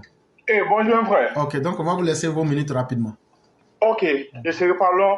So, tu m'entends bien, ouais? On vous entend parfaitement. Ok, so, c'est un cri de cœur que je vais lancer rapidement. Et j'ai vu une image un peu surréaliste de nos mamans qui se faisaient dégager à Djamé, là. So, et malgré cela, ils applaudissaient Bakongo. Et quand tu lis les commentaires en bas, et les gens le traitaient de tout le monde. Mais vous êtes bêtes, quoi. Ils cassent vos trucs et vous. J'aimerais dire à nos responsables, pardonnez, n'oubliez pas ces femmes-là. Parce que ça, c'est un sacrifice aussi. Malgré tout ça, ils gardent espoir pour dire qu'ils ont fait le bon choix en vous supportant. C'est ce cri de cœur-là, vraiment, je voulais lancer rapidement ce matin. Qu'on n'oublie pas nos mamans. Ma maman, fait à son âme, elle faisait partie de ces vendeuses-là. Et deuxième point, rapidement, c'était sur le point que le frère est intervenu. Moi, sincèrement, dire éclaireur, moi, j'ai dépassé ce truc-là, quoi. Qui a gagné les élections, c'est vous. Quand quelqu'un dit qui a gagné les élections, il dit c'est vous. On vous a volé. Rébellion, là, c'est nous. Maintenant, si tu es garçon, là, fais pour toi. C'est comme j'étais bris, j'ai pris ce qui t'appartenait, je suis assis dessus. Si tu as vraiment les couilles d'un homme, là, viens chercher. Quand tu dis ça, là, passer à pleurer à longueur de journée, c'est des femmelettes, quoi. Venez chercher, c'est nous. On a volé votre gars, là. On l'a frappé, lui et sa femme. On l'a envoyé en prison pendant 10 ans, malgré qu'il n'avait rien fait. Et ça ne va pas quelque part. Maintenant, si tu es trop fâché, là, fais ta rébellion à toi aussi. Un frère, merci. Je ne veux pas prendre ton temps ce matin. Merci beaucoup. Ok, je vais te faire sourire un peu.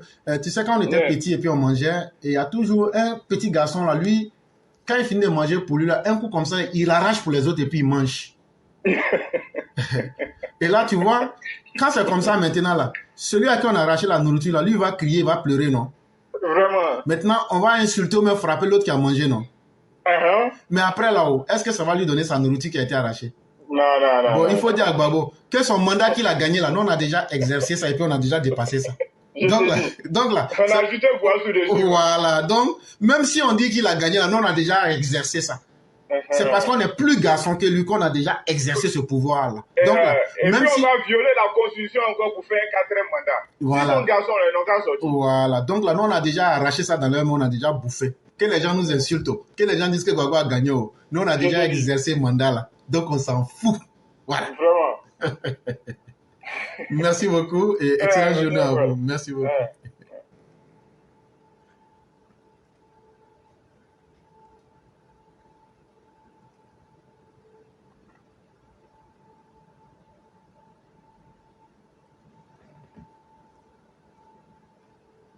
Sinon, en 90, Gbagbo avait gagné les élections, mais il faut lui arracher ça et puis il faut exercer ça. En 2000, Allô? là. Allô? Oui, bonjour, chère mère. Comment allez-vous? Bonjour, mon lecteur. Donc, Ça on va vous va, laisser ça va. rapidement un maximum de 5 minutes pour que vous vous exprimez. Donc, bonjour à tous. Robert Bourgi, la retraite n'a pas été fructueuse, hein? Robert Bourgi, les palettes mallettes d'argent ne circulent pas et non plus. Robert Bourgi, le renard franco-libanais de la France au fric en Afrique. Robert Bourgi, le mercenaire du désordre France-Afrique. Robert Bourgi, ton ami Gbagbo Silla Abou Laurent nous a dit, avec le même journaliste qui l'a interviewé, que laissons ça, c'est du passé. Robert Bourgi, comme ton pancréas est plus fort que toi, Robert Bourgi, tu nous confirmes que Gbagbo Silla est le... Je suis obligé de dire le mot là au éclaireur, c'est pas de ma faute. Est le Woubi de 2000 à avril 2011 des Français. Maintenant, on a plus de francs, tu penses à un faux banquier, le brouteur de banque, le Sénégalais Tidjane Thiam. Lui, c'est un faux client, hein. Lui là, chez ses parents sénégalais là, il a dit, c'est en Côte d'Ivoire qu'il va avoir moins d'enfants. Ça, j'ai écrit, mais Éclaireur n'a pas le temps. Mais je disais toujours que le faux sénégalais là, le faux ivoirien là, qui est le sénégalais brouteur là, lui là, ses parents là, ils ont vendu Maguia au plan en disant que c'est un crocodile. Mon éclaireur, j'ai fini. Donc, tu as bien traduit ce que Robert Babouin a dit. Vous connaissez Robert Babouin?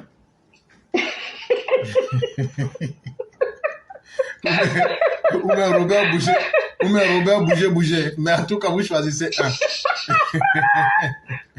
prends les deux. Robert Babouin a parlé. Robert Bouger a bougé. On s'engagne. Mandat qu'il a gagné là, nous on a déjà exercé ça. Donc là, en 1999, là, qui avait gagné les élections? Mon tonton, Guy Robert, mais ils ont dit non. Non, en 99, là, contre Oufoué, là, c'est Gbagbo qui avait gagné. C'est vrai. Oui, pour 99, là. 99? Non, 90. 90. Éclaireur. Donc, tu vois, j'ai raison. Tu as vu. Et même si donc là, souverain, si toi tu gagnes chaque fois élection et puis tes camarades t'arrachent là, c'est que tu es un woubi. Ça aussi, là, il faut qu'on dise ça. Le PPAC, là, votre président Gbagbo, là, c'est un woubi. C'est les Woubi qui se font mettre dedans. C'est les Woubi qui se font mettre dedans. Mon éclaireur, tu vois quand il partait chez Chirac là, et puis tu vois quand ils arrivent là devant un palais là, et puis ils descendent pour marcher là. T'as pas vu que Gbagbo, et c'est vrai que c'est Chirac qui l'a touché, et puis il a fait un petit geste là, on dirait les... Si tu as vu ça là, prévoyez encore vidéo là. Revoyez vidéo là. C'est vrai. C'est pourquoi il dit bon. Il faisait ça c'est pas bon. Andron le chatouet. C'est un Woubi. Des Français. Les Woubi là, ils aiment ça. C'est eux qui gagnent. C'est eux qui se font toujours rentrer là-dedans. Maman, on n'a qu'à laisser ça. Nous on voit clair. Nous on voit clair, mais on dit rien. On dit un peu seulement. Et puis on n'a rien dit. On n'a rien dit. Vous on qui n'a avez rien entendu. dit. C'est vrai. C'est vrai, j'ai rien dit. Après, non, moi j'ai rien dit. On n'a qu'à laisser ça. Sinon, quelqu'un qui se fait rentrer dedans toujours, c'est pas un Woubi. Au revoir. Je t'ai rien dit. Je t'ai rien dit. Tu n'as rien entendu aussi. En tout cas, c'est le village, on dit. Bon, on est à demain. On est à demain. Salam alaikum. Salam alaikum. Bon, Juma Mubarak, à tous mes parents du Nord.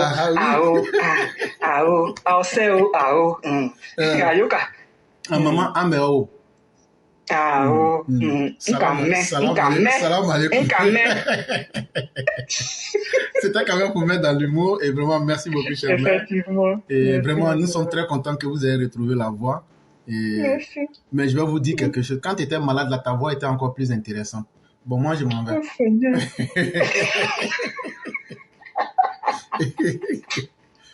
Merci beaucoup. Bon, je vais dire aux enfants, prenez la grippe, envoyez-moi encore. Envoyez-moi. Oui. Faut tomber malade encore. D'accord. Tomber malade encore. Merci. Ok. Merci. Campbell. Ok, nkame kande, Merci beaucoup. nkame. Ose ni adeo, mado Merci. oui awe tout bambo ose. Merci beaucoup, Ah, cher mère. Merci. merci mon éclaireur. C'était pour faire dans une note d'humour. Et on va progresser rapidement avec tous les frères qui sont là. Vraiment, merci de l'efficacité que chacun a pu observer. Ça nous permet de gagner en temps.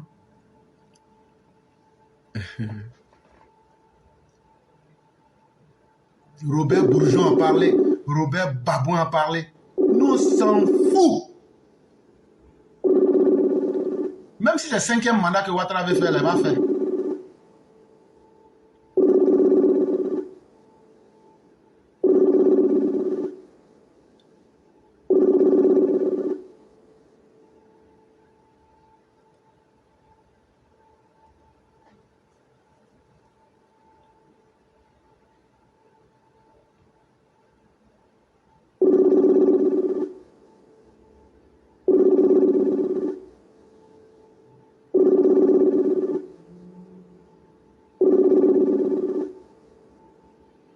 Allô?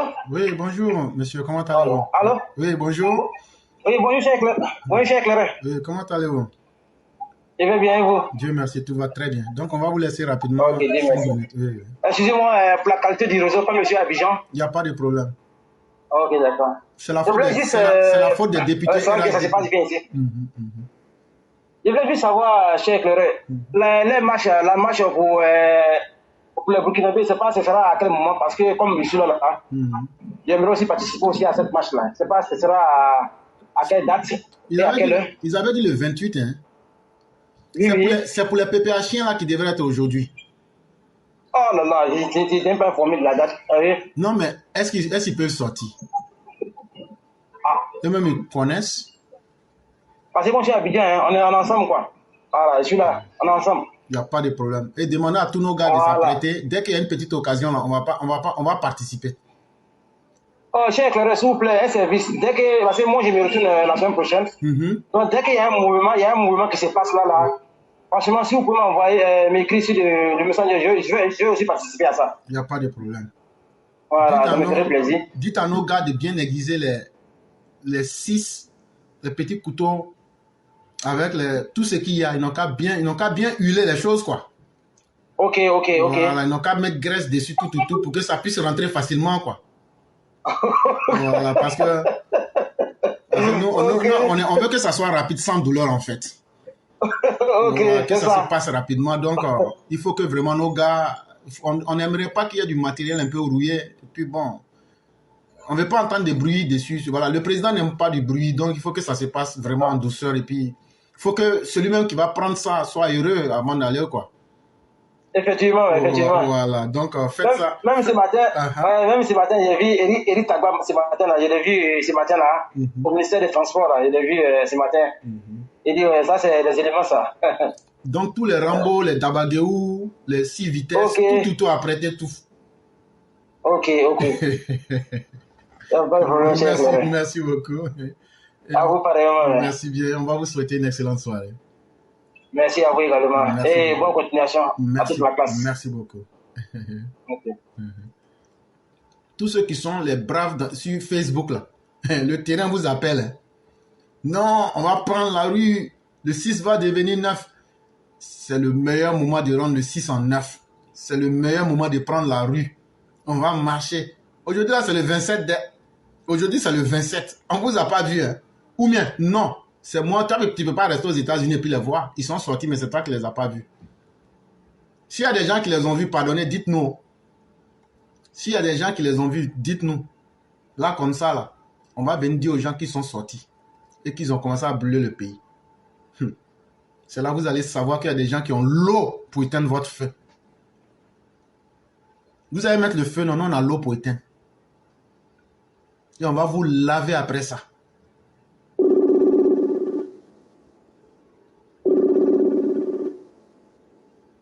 Alors? Oui, bonjour, cher frère. Bonjour, cher mère, comment allez-vous? J'espère que vous m'entendez bien. Hein? Oui, on vous entend parfaitement. Ah, ok. Bonjour à toi, comment tu vas? Il y a un secret que je voulais vous dire, mais il faut me faire la promesse que tu ne vas pas dire à quelqu'un. Ah, faut dire doucement seulement. Il n'y a pas dit. Ok. Bon, est-ce que les gens nous entendent? Attends, je vais voir. S'ils disent qu'ils n'entendent pas. Fermez le micro. Fermez le micro. Ok. Quand on va finir l'élection de 2025, là, on va faire un nouveau référendum. Et puis maintenant, le vieux, là. Il y a plusieurs vieux en Côte d'Ivoire, mais tout le monde connaît le vrai vieux. On va lui dire n'a qu'à faire 5e mandat. Le vieux Farman, là, non? L'Ovier. On l'appelle L'Ovier qui parle pas beaucoup, là, non? Quand il parle, là, on l'appelle Kelempe. Il n'y a pas son deux. L'Ovier Kelempe. On va lui dire Kelempe, pardon. Et il faut faire encore. Comme il aime Nyamako, on va faire un Nyamako, on va dire à Fantagbe, il ne faut pas mettre trop de sucre dedans. Parce qu'on dit sucre, ça donne diabète. Il va faire 5e mandat. Il ne faut pas Guinée Mabé à côté. Elle peut mettre Chapalo là dedans. Oui, avec piment. On ne va pas accepter. Voilà, il ne faut pas Guinée Mabé à côté. Sinon, elle va mettre son Chapalo là dedans. Oh, ok. Chère maman, on dit qu'il y a danger de weather chez vous là-bas. Hein? Ça connaît ça, je ne suis pas encore sorti. C'est maintenant que je suis sorti. Voilà pourquoi je demande ce moment. Tu as vu que je suis un espion. Même quand je parle avec quelqu'un, je remarque autour de la personne ce qui se passe, même les bruits. Et moi, je suis pas. Il ne faut pas dire à quelqu'un. Il ne faut pas dire à quelqu'un sur la population comme ça, prier contre moi. Il ne faut pas dire ça à quelqu'un. Non, je n'ai pas dit à quelqu'un, c'est entre nous. Ok. Il ne faut pas dire à quelqu'un. Ça va passer. Nous, on est en train de prier, ça va passer, ça va nous dépasser. Ça va nous plaire. Si les gars nous attrapent, si Tidjam Thiam nous attrape, même c'est mieux qu'on est au Mali. Ils sont tous vaincus. Tiens, comment tu vas? Je vais très bien, cher mère. Et vous-même? Bonjour à tous les DPV. Bonjour à tous ceux qui bonjour à tous. Vraiment, que Dieu nous donne toujours la santé qu'on vient de se retrouver ici. Bonjour à tous. D'abord, avant de commencer, je vais dire merci à EPV, MDG. Merci d'être venu hier sur le TikTok de la sœur Sola. Parce que les gens savent que politiquement, elle n'est pas douée. Donc, c'est là-bas les PPAciens vont se laver. Donc, de passage, j'ai vu 3 PPAciens en train de se mousser. Et c'est comme ça que je suis monté, j'ai bipé certains EPV. Mais le MDG est venu mettre gosse sur la tête là-bas. Bien joué, merci beaucoup. Tous ces menteurs comme Robert Mouni, il s'appelle Robert quoi là? L'éclaireur, pardon. Robert Babouin. Ah, Babouin. Comme les Babouins aussi, ils ne font jamais bonne chose là. Donc, Robert Boubou. Je sais pas, Robert Boubou. Ça doit être ça. Parce que, je ne sais pas, depuis 2011 jusqu'à aujourd'hui, là, c'est maintenant lui, il parle que c'est Gbagbo qui avait gagné, là. Je ne comprends pas. On peut se fourvoyer comme ça. On peut être faible comme ça. Il n'aime pas le bonheur de Gbagbo. Sinon, okay. Il a gagné en 2011. Pourquoi c'est maintenant, en 2024, tu viens dire? C'est qu'il n'aime pas le bonheur de Gbagbo. J'étais surpris, il n'a même pas pu être capable de faire rébellion pour venir. Parce que c'était nous là, on allait venir en tas comme ça. On est comme ça. Quand on est dans la raison, là, on vient en tas et puis on ne réfléchit pas. Donc, ce que lui dit là, on a tout ça dit déjà vu. Voilà, d'après les Américains. C'est du déjà vu. C'est du déjà vu. C'est du déjà vu. Donc, nous, on fait rien, on s'en gave de ça. Voilà. Maintenant, l'éclaireur, non, amusement à part, Papa Ado, moi, j'ai été parlé vendredi là. Papa Ado, tu sais que nous, on sait qu'actuellement là, le maître de la situation là, c'est toi. Oui. Nous, on sait qu'actuellement là, vu tout ce qui se passe là, nous, on sait que tu seras notre candidat. Nous autres, on sait ça. Mais Papa Ado, mais vous aussi, les militants, on n'a pas encore fait congrès là, nous tous on est pressés. Mais Papa Ado, tu vois comment tes enfants sont là, non? Faut faire déjà libérer les quais et puis on va avancer. Parce qu'actuellement, on a un maillot, mais on n'a pas encore repassé nos maillots là, on veut repasser les maillots là. Voilà, mais on sait que ça va venir. Mais chers militants, tout ce que papa va choisir, vous, à qui papa doit s'adresser, vous qui va choisir pour mettre à ses côtés pour faire le combat, pardonnez, soyez vrai dans le combat. Pardonnez, soyez vrai, on ne veut plus de frustrer, on ne veut plus entendre ça. On on veut entendre que les cœurs sont en train de se réunir. Pardonnez, c'est ce que nous on veut quoi. Voilà, c'est la demande là que je voulais faire. Comme mon éclaireur doit aller au travail, je n'ai pas empiété sur son temps. Je vais bénir Papa Ado, toute la Côte d'Ivoire, tous ceux qui sont autour de lui, tous ceux qu'il va choisir pour venir à ses côtés. Que Dieu vraiment vous donne la sagesse de faire le travail qu'il va vous demander. Et que Dieu vous donne la force aussi d'être compétent, d'être efficace, parce que c'est l'efficacité qu'on a besoin actuellement. Papa Ado, c'est l'homme de l'excellence. Donc ça veut dire quand il t'appelle et puis il te dit viens à mes côtés, là, c'est l'excellence qui doit être là. Donc vraiment que Dieu vous donne comment on appelle ça, la connaissance pour que vous ayez que vous lui montrez l'excellence pourquoi il vous a appelé là. Franchement, je vous souhaite bonne chance et vraiment que Dieu protège nos forces de l'ordre, qu'il continue de les multiplier en 20 parce que où on est là, les gens qui n'aiment pas la paix là, les gens les jaloux là, qui n'aiment pas voir les gens évoluer là, Dieu va même pas leur donner le temps de venir même casser, venger chez nous. Non. Donc on prie pour ces soldats, tous ces vaillants soldats qui sont autour là-bas, qui mettent la sécurité pour nos parents. Que Dieu vous bénisse, que Dieu vous protège, que Dieu vous donne beaucoup de santé. Et que vous-même là, ceux qui ne se sentaient pas bien là même n'ont pas avoir santé de fer. Que Dieu même s'assied et dit ouais, la santé est revenue pour que vous puissiez toujours sauvegarder la vie de nos parents. Vraiment merci. Et vos vies aussi là, c'est Dieu qui sauvegarde. Donc on vous remet à Dieu. Que Dieu vous protège. Et vraiment que Dieu protège notre éclaireur Pro Vérité et tous les EPV. Merci et bon vendredi, bon Juma à tous. Merci l'éclaireur. Merci cher mère, merci de cette belle prestation qui a été soldée par des bénédictions. Et vraiment merci de nous montrer la beauté de votre cœur, de votre âme, en priant éternellement pour tous.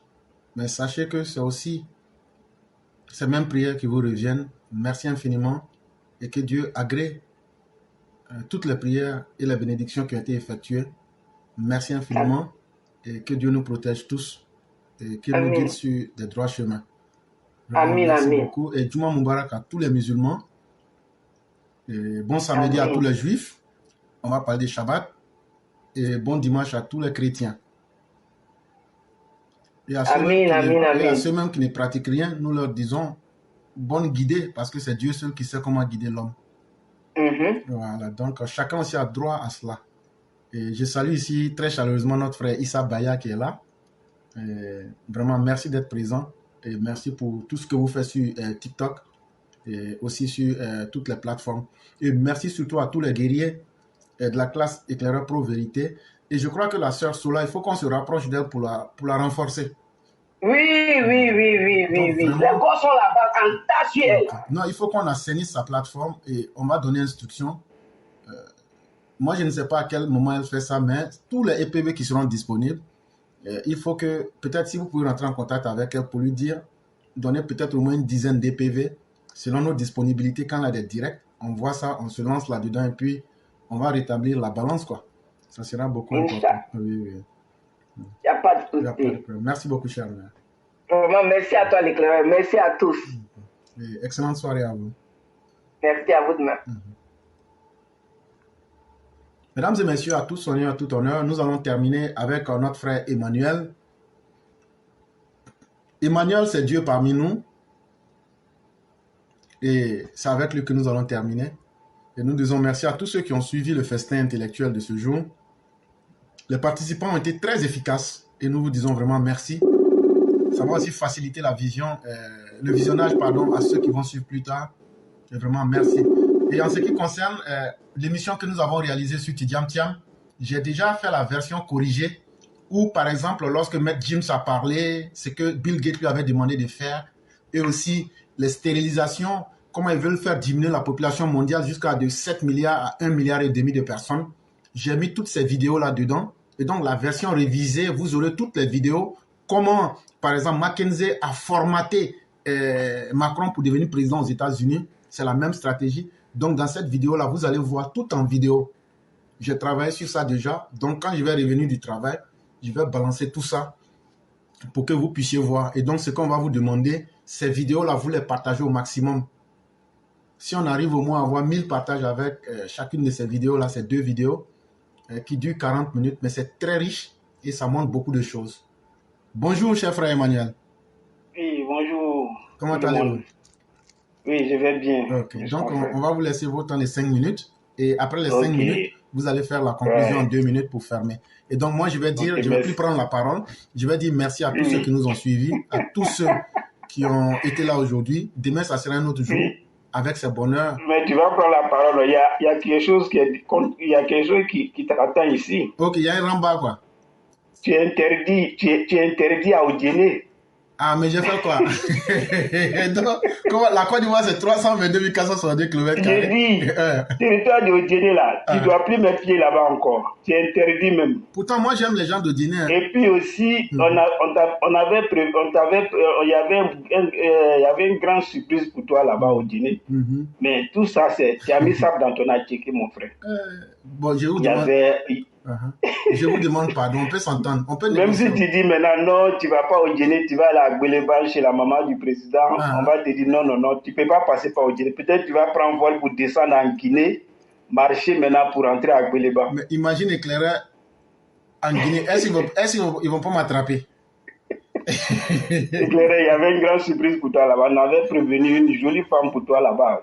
Et l'une des sœurs de Nasseneba. Là, je ne suis pas d'accord. Non. J'ai dit, je ne veux pas. Elle ressemble à Sachet là. Si tu vois Sachet là, c'est comme la ministre. J'ai dit, je ne veux même pas même. Si c'est ça, seulement là. Non, c'est bon. Mais on a tout arrêté hier. Tout. Hier, là, on a tout fermé. J'ai été sauvé même. Je suis content comme ça. On a fait réunion hier. On a tout bloqué hier. Tu remplis au dîner, tu es interdit là-bas. L'argent qu'elle allait prendre pour organiser mon mariage, elle n'a qu'à prendre pour payer un bon beurre pour ses parents d'abord. Mon frère, jolie femme comme Nasseneba Touré, j'ai dit sa petite sœur. Moi, je ne suis pas un garçon facile. Quand tu la vois, c'est comme la ministre même. Je ne suis pas un garçon facile, hein. Ah, mon frère. Tu sais pas que c'est nous. Tu ne connais pas mon oncle. Moi, nous, là, dans notre famille, nous, on a succès. Regarde, mon oncle. Tu as mis ça dans ton adjectif. C'est bon, je suis d'accord. Mais moi, je ne suis pas un garçon facile. Regarde, mon oncle, Brad Darius, là, tu l'as connu? Tu as connu Brad Darius, non? C'est mon nom. Tu as connu Louga François, non? C'est mon nom. Nous, là, c'est succès qui court derrière nous. Et nous, on a géré Tchana Monin ici. Donc, là, nous, là, il n'y a rien en face. Nous, on n'est pas des garçons faciles, hein. Donc, là... Ah, mais ça, là, c'était bon. Non, moi, je ne prends pas. Ça, non. Ok. Comment ça va, en ce moment-là, le plus dangereux, même, tu es interdit au dîner. Tu vas faire 100 ans, tu ne peux pas rentrer au dîner encore. C'est fini. Même si tu te caches pour rentrer, on va savoir que tu es rentré, mon frère. On va t'attraper. Et puis, tu sais ce qu'on va te faire là-bas. De la manière, on va te mettre en croix, là. Croix qu'on a fait sur... Jésus, là. Le Seigneur, là. Jésus. C'est comme ça que tu fais là-bas. C'est que je ne vais plus là-bas. Ok, monsieur l'éclaireur, je vous salue encore pour une dernière fois encore. C'est Gbagbo Laurent qui avait gagné en 1990 contre Foy-Boigny. C'est Gbagbo Laurent encore qui avait gagné contre Robert Guéhi. Il a gagné encore contre Alassane Ouattara en 2011. C'est lui, il a gagné toutes ces élections. Mais vous, les Ivoiriens, vous êtes mauvais. Toujours vous lui arrachez sa victoire. Vous lui arrachez sa victoire. Vous n'êtes pas bon. Hein? Vous n'êtes pas bien. Ok, monsieur l'éclaireur, je voulais saluer un peu M. Cissé Bakongo pour le beau travail qu'il fait. Mais j'aimerais aussi qu'il regarde un peu les dames qui sont dans le marché d'Adjamé. Parce qu'Adjamé, c'est une place stratégique qui est très très chère et c'est très très coûteux. Les étrangers, ils ont berné nos mamans beaucoup là-bas. On les prend à beaucoup de millions pour des petits magasins. Et je crois que ce n'est pas facile pour eux. Des petits magasins, on peut prendre au moins 100 millions et 50 millions, je crois 20 millions, 10 millions, des petits magasins. C'est les étrangers qui gèrent à Djamé. Donc, notre brave dame ivoirienne qui sont là-bas, ils sont vraiment torturés. C'est là. Il faut dire à Nasseneba, elle n'a qu'à venir aider nos mamans à avoir les places. Elle va venir. Elle est ministre de la famille et de l'enfance. Les femmes, là, c'est elles aussi qui font la famille. Donc, elle va venir. Il faut lui dire ça. Je vais lui dire. Ok, donc maintenant, ce côté, j'aimerais qu'ils n'ont qu'à regarder un peu, parce que là-bas, c'est trop cher. Et maintenant, je voulais parler un peu comment protéger nos enfants dans les milieux scolaires contre les grossesses. Et j'aimerais qu'ils n'ont qu'à alourdir les sanctions contre les professeurs, ou bien les maîtres qui enseignent les enfants, et pour la peine de prison. C'est vraiment important parce que les enfants ne savent pas ce qu'ils font. Les enfants sont des mineurs, ils ne savent pas ce qu'ils font. C'est pas facile pour les enfants. Et maintenant aussi, protéger nos frontières entre le Burkina et la Côte d'Ivoire, parce qu'aujourd'hui, les Burkinabés commencent à manger la chair humaine. Et, Monsieur Leclerc, il y a la faim, il y a la famine qui est au Burkina aujourd'hui. Et ceux qui ont les armes que le capitaine Poutis les a donné, les a enrôlés pour leur donner des armes, aujourd'hui, ils n'ont pas à manger, c'est la chair humaine, ils mangent maintenant. Maintenant, quand tu imagines, si tu fais frontière avec ces gens comme ça, quand ils vont pénétrer chez toi, ça, c'est pas joli à voir. C'est la chair humaine, ils mangent maintenant. Il n'y a plus rien à manger au Burkina. Et nos autorités n'ont qu'à pencher à nos frontières, ils n'ont qu'à renforcer encore. Ils ont beaucoup fait, mais on les encourage encore de doubler. Donc, je salue tout le monde. Vraiment, merci beaucoup pour ce conseil. Merci pour tout ce que vous avez dit. Et nous encourageons les autorités du Burkina à continuer dans ce qu'elles sont. Et si les Burkinabés chassent les Burkinabés, les abattent pour les manger, c'est une très bonne chose. Et nous, on ne peut que être très heureux. Et on leur souhaite, on va leur dire bonne fête. Et surtout bon festin. Ils n'ont qu'à bien se manger entre eux. Dans tout ce que tu sèmes là, c'est ce que tu récoltes. Voilà. Mais c'est aux Ivoiriens et à l'autorité de toujours rester serein pour aider les Ivoiriens et puis avancer. Et à nos moments, il y a un frère qui a dit ce que tu as dit, c'est savoir contenir la douleur en toi. Ce n'est pas permis à tout le monde. Et surtout l'acte qu'elles ont posé, il faudrait que l'autorité puisse en être reconnaissant. Les magasins sont très chers à Djamé. Et puis les étrangers ont une forte main là-dessus. Il faut casser ce monopole-là pour leur arracher. Ça doit être dans le sens contraire. C'est les Ivoiriens qui devraient donner des places aux étrangers. Après, on est dans notre pays. On peut résilier tous ces accords-là pour remettre l'Ivoirien au-dessus. Que nos mamans-là se constituent en des groupes, en des syndicats, en des associations. Quand c'est comme ça les rend plus fortes. Et parce qu'on ne peut pas appeler les gens individuellement pour les aider. Mais quand elles sont constituées en groupe, là, ça aide et ça fait qu'on peut mener de la pression. Sinon, M. Bakongo, quand même, c'est un homme. Il a un cœur. Il a un cœur. Et aucun acte n'est pas inaperçu. On vient gâter ton gagne-pain, mais tu dis, on le fait, on accepte ce sacrifice-là. C'est un acte qui est fort et qui est grand. Et je me dis que si nos mères savent approcher, et je vais parler rapidement de l'histoire de Bon.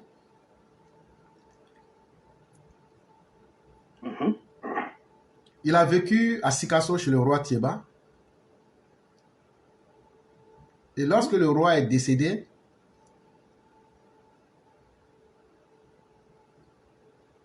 ils ont appelé, ils ont dit, ah, ton papa est décédé, viens au funérailles. Et le Foro qui était en éducation à Sikasso dit, moi mon papa n'est pas mort. Hein. Moi mon papa c'est celui avec qui je suis ici là. Donc là, c'est votre papa qui est mort. C'est comme ça que ils ont formé une délégation, ils ont dit, bon, comme c'est comme ça là, tu t'en vas être au roi. C'est même pas à discuter. Tu ne vas pas pour faire funérailles, hein, tu t'en vas pour gérer. Dans la vie là, quand tu sais parler, ça te rapporte plus. Mais quand tu parles sans savoir parler, ça te rapporte aussi de grosses conséquences. Vraiment, ce que nos mères ont fait, c'est un acte de contrition. Et il faudrait que l'autorité aussi en tienne compte. Mais pour que l'autorité en tienne compte, il faudrait qu'elle se constitue en association, en groupe. On ne peut pas aider quelqu'un individuellement un à un. Si elles comprennent ça, leur problème sera résolu. Parce que derrière toute personne qui est dure, il y a un cœur qui est très énorme.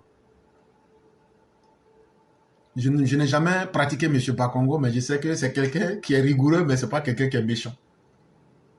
Parce que les Africains ne savent pas faire la différence entre la rigueur et la méchanceté. La méchanceté, c'est quand tu poses des actes inutiles pour faire juste du mal autour de toi. Mais la rigueur, c'est quand tu viens arranger quelque chose qui n'est pas normal pour que les choses rentrent dans le canevas qu'il faut. Et donc, il faut dire merci aussi à ces gens qui viennent aider notre environnement de la vie à s'améliorer. C'est important. On a besoin de survivre, mais on a besoin de survivre dignement dans un environnement aussi. Et vraiment, merci, c'est ce que je voulais ajouter et vous laisser faire la conclusion. Ok. Ma conclusion, c'est 2025, c'est bouclé. J'ai moi-même aujourd'hui mon souhait est que l'opposition, ils n'ont qu'à essayer de sortir en 2025 pour dire qu'ils vont gâter. Là, on va gâter, on va arranger pour une bonne fois ensemble. Parce que c'est confirmer ce pouvoir-là. C'est une histoire de 2035. Le président avait dit ça depuis fort longtemps. Il dit on va construire à 2035. 2035, c'est ce que le président Ouattara a dit. Or, ça doit aller au-delà de 2035. Ce pouvoir-là, de la manière on a pris dans le feu là, moi seulement, je suis confiant, je crois que pour nous attraper ce pouvoir-là, peut-être c'est dans les urnes. Dans les urnes, là, il n'y a pas de problème. À part ça, s'ils ont tenté d'autrement là, c'est même pas bon même. C'est pas bon pour eux, mais c'est bon pour nous. Parce que c'est ce que moi-même je cherche aujourd'hui. Je veux qu'ils n'ont qu'à essayer encore dans la violence. Une deuxième fois, comme pour une première fois, ils ont eu un peu... Et ça s'est bien passé un peu de leur côté. Et ils ont pu s'échapper. Aujourd'hui, Dieu merci, Gbagbo Lora est en Côte d'Ivoire. Et les Damana Pika sont en Côte d'Ivoire, les Bleu Goudé sont en Côte d'Ivoire. Tout le monde est là. Cette fois-ci-là, quand les élections seront proches, on va fermer tous les frontières. On va se babou dans le pays-là. On va se chipoter. On va se babou dedans même. Personne ne va sortir cette fois-ci-là. Ceux qui vont survivre vont survivre. Ceux qui vont perdre la vie vont perdre la vie. Mais le vainqueur va gagner. Et je crois que c'est nous, on va gagner ça. Ça, c'est clair. Je suis convaincu. Même si c'est le dernier de RIDP, il va prendre cette victoire-là.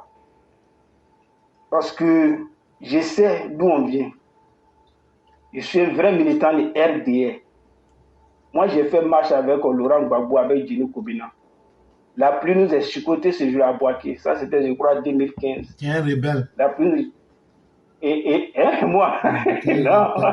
Toi, maintenant, mais je suis rebelle. Je t'ai remarqué, hein, toi là, je vais répondre toi, parce que toi, tu n'aimes pas mon bonheur. J'ai remarqué ça. Mais je vais être ton opposant maintenant. qui m'a fait rebelle.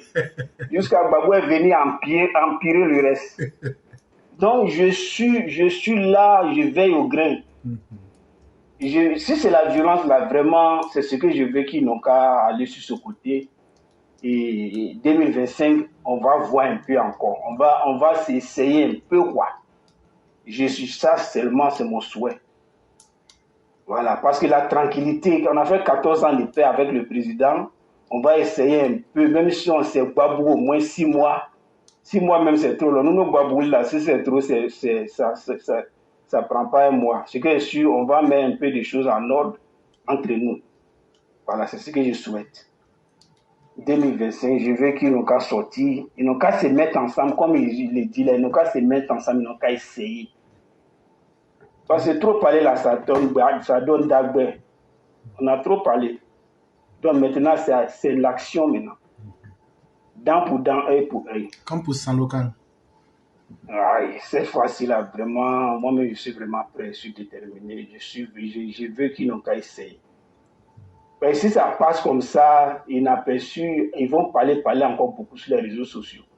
Maintenant, bon, si on s'essaye encore, ça va, chacun va savoir où il est, quoi. Si c'est nous, on peut pas là, nous on va se taire. Si c'est eux là, ils vont se taire maintenant. Vraiment, je veux qu'ils n'ont qu'à essayer encore. Parce que nous, on ne peut pas aller tomber sur les gens. C'est eux-mêmes, nous, on veut qu'ils n'ont qu'à essayer. C'est eux qui n'ont qu'à faire la première part.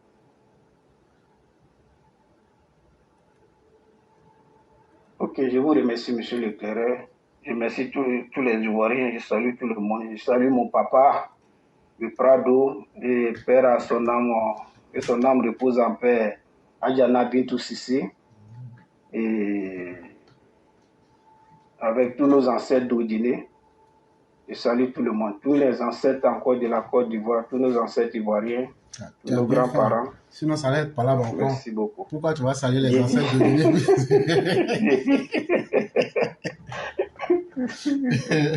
Vraiment, nos grands-parents ivoiriens. Merci beaucoup. Après, c'est ça. C'est l'ensemble. Nous sommes un. Mais il y a des gens qui veulent pas ça, quoi. Donc, souvent, il faut les mettre à leur place. Tu vois, non? C'est ça. Il n'y a pas de problème. L'amour, là, c'est une seule fois. Et ils n'ont pas compris. Nous, on a compris ça. L'homme meurt pour une seule fois. Tu es assis, on vient t'attaquer, mon frère. Tu vas te défendre.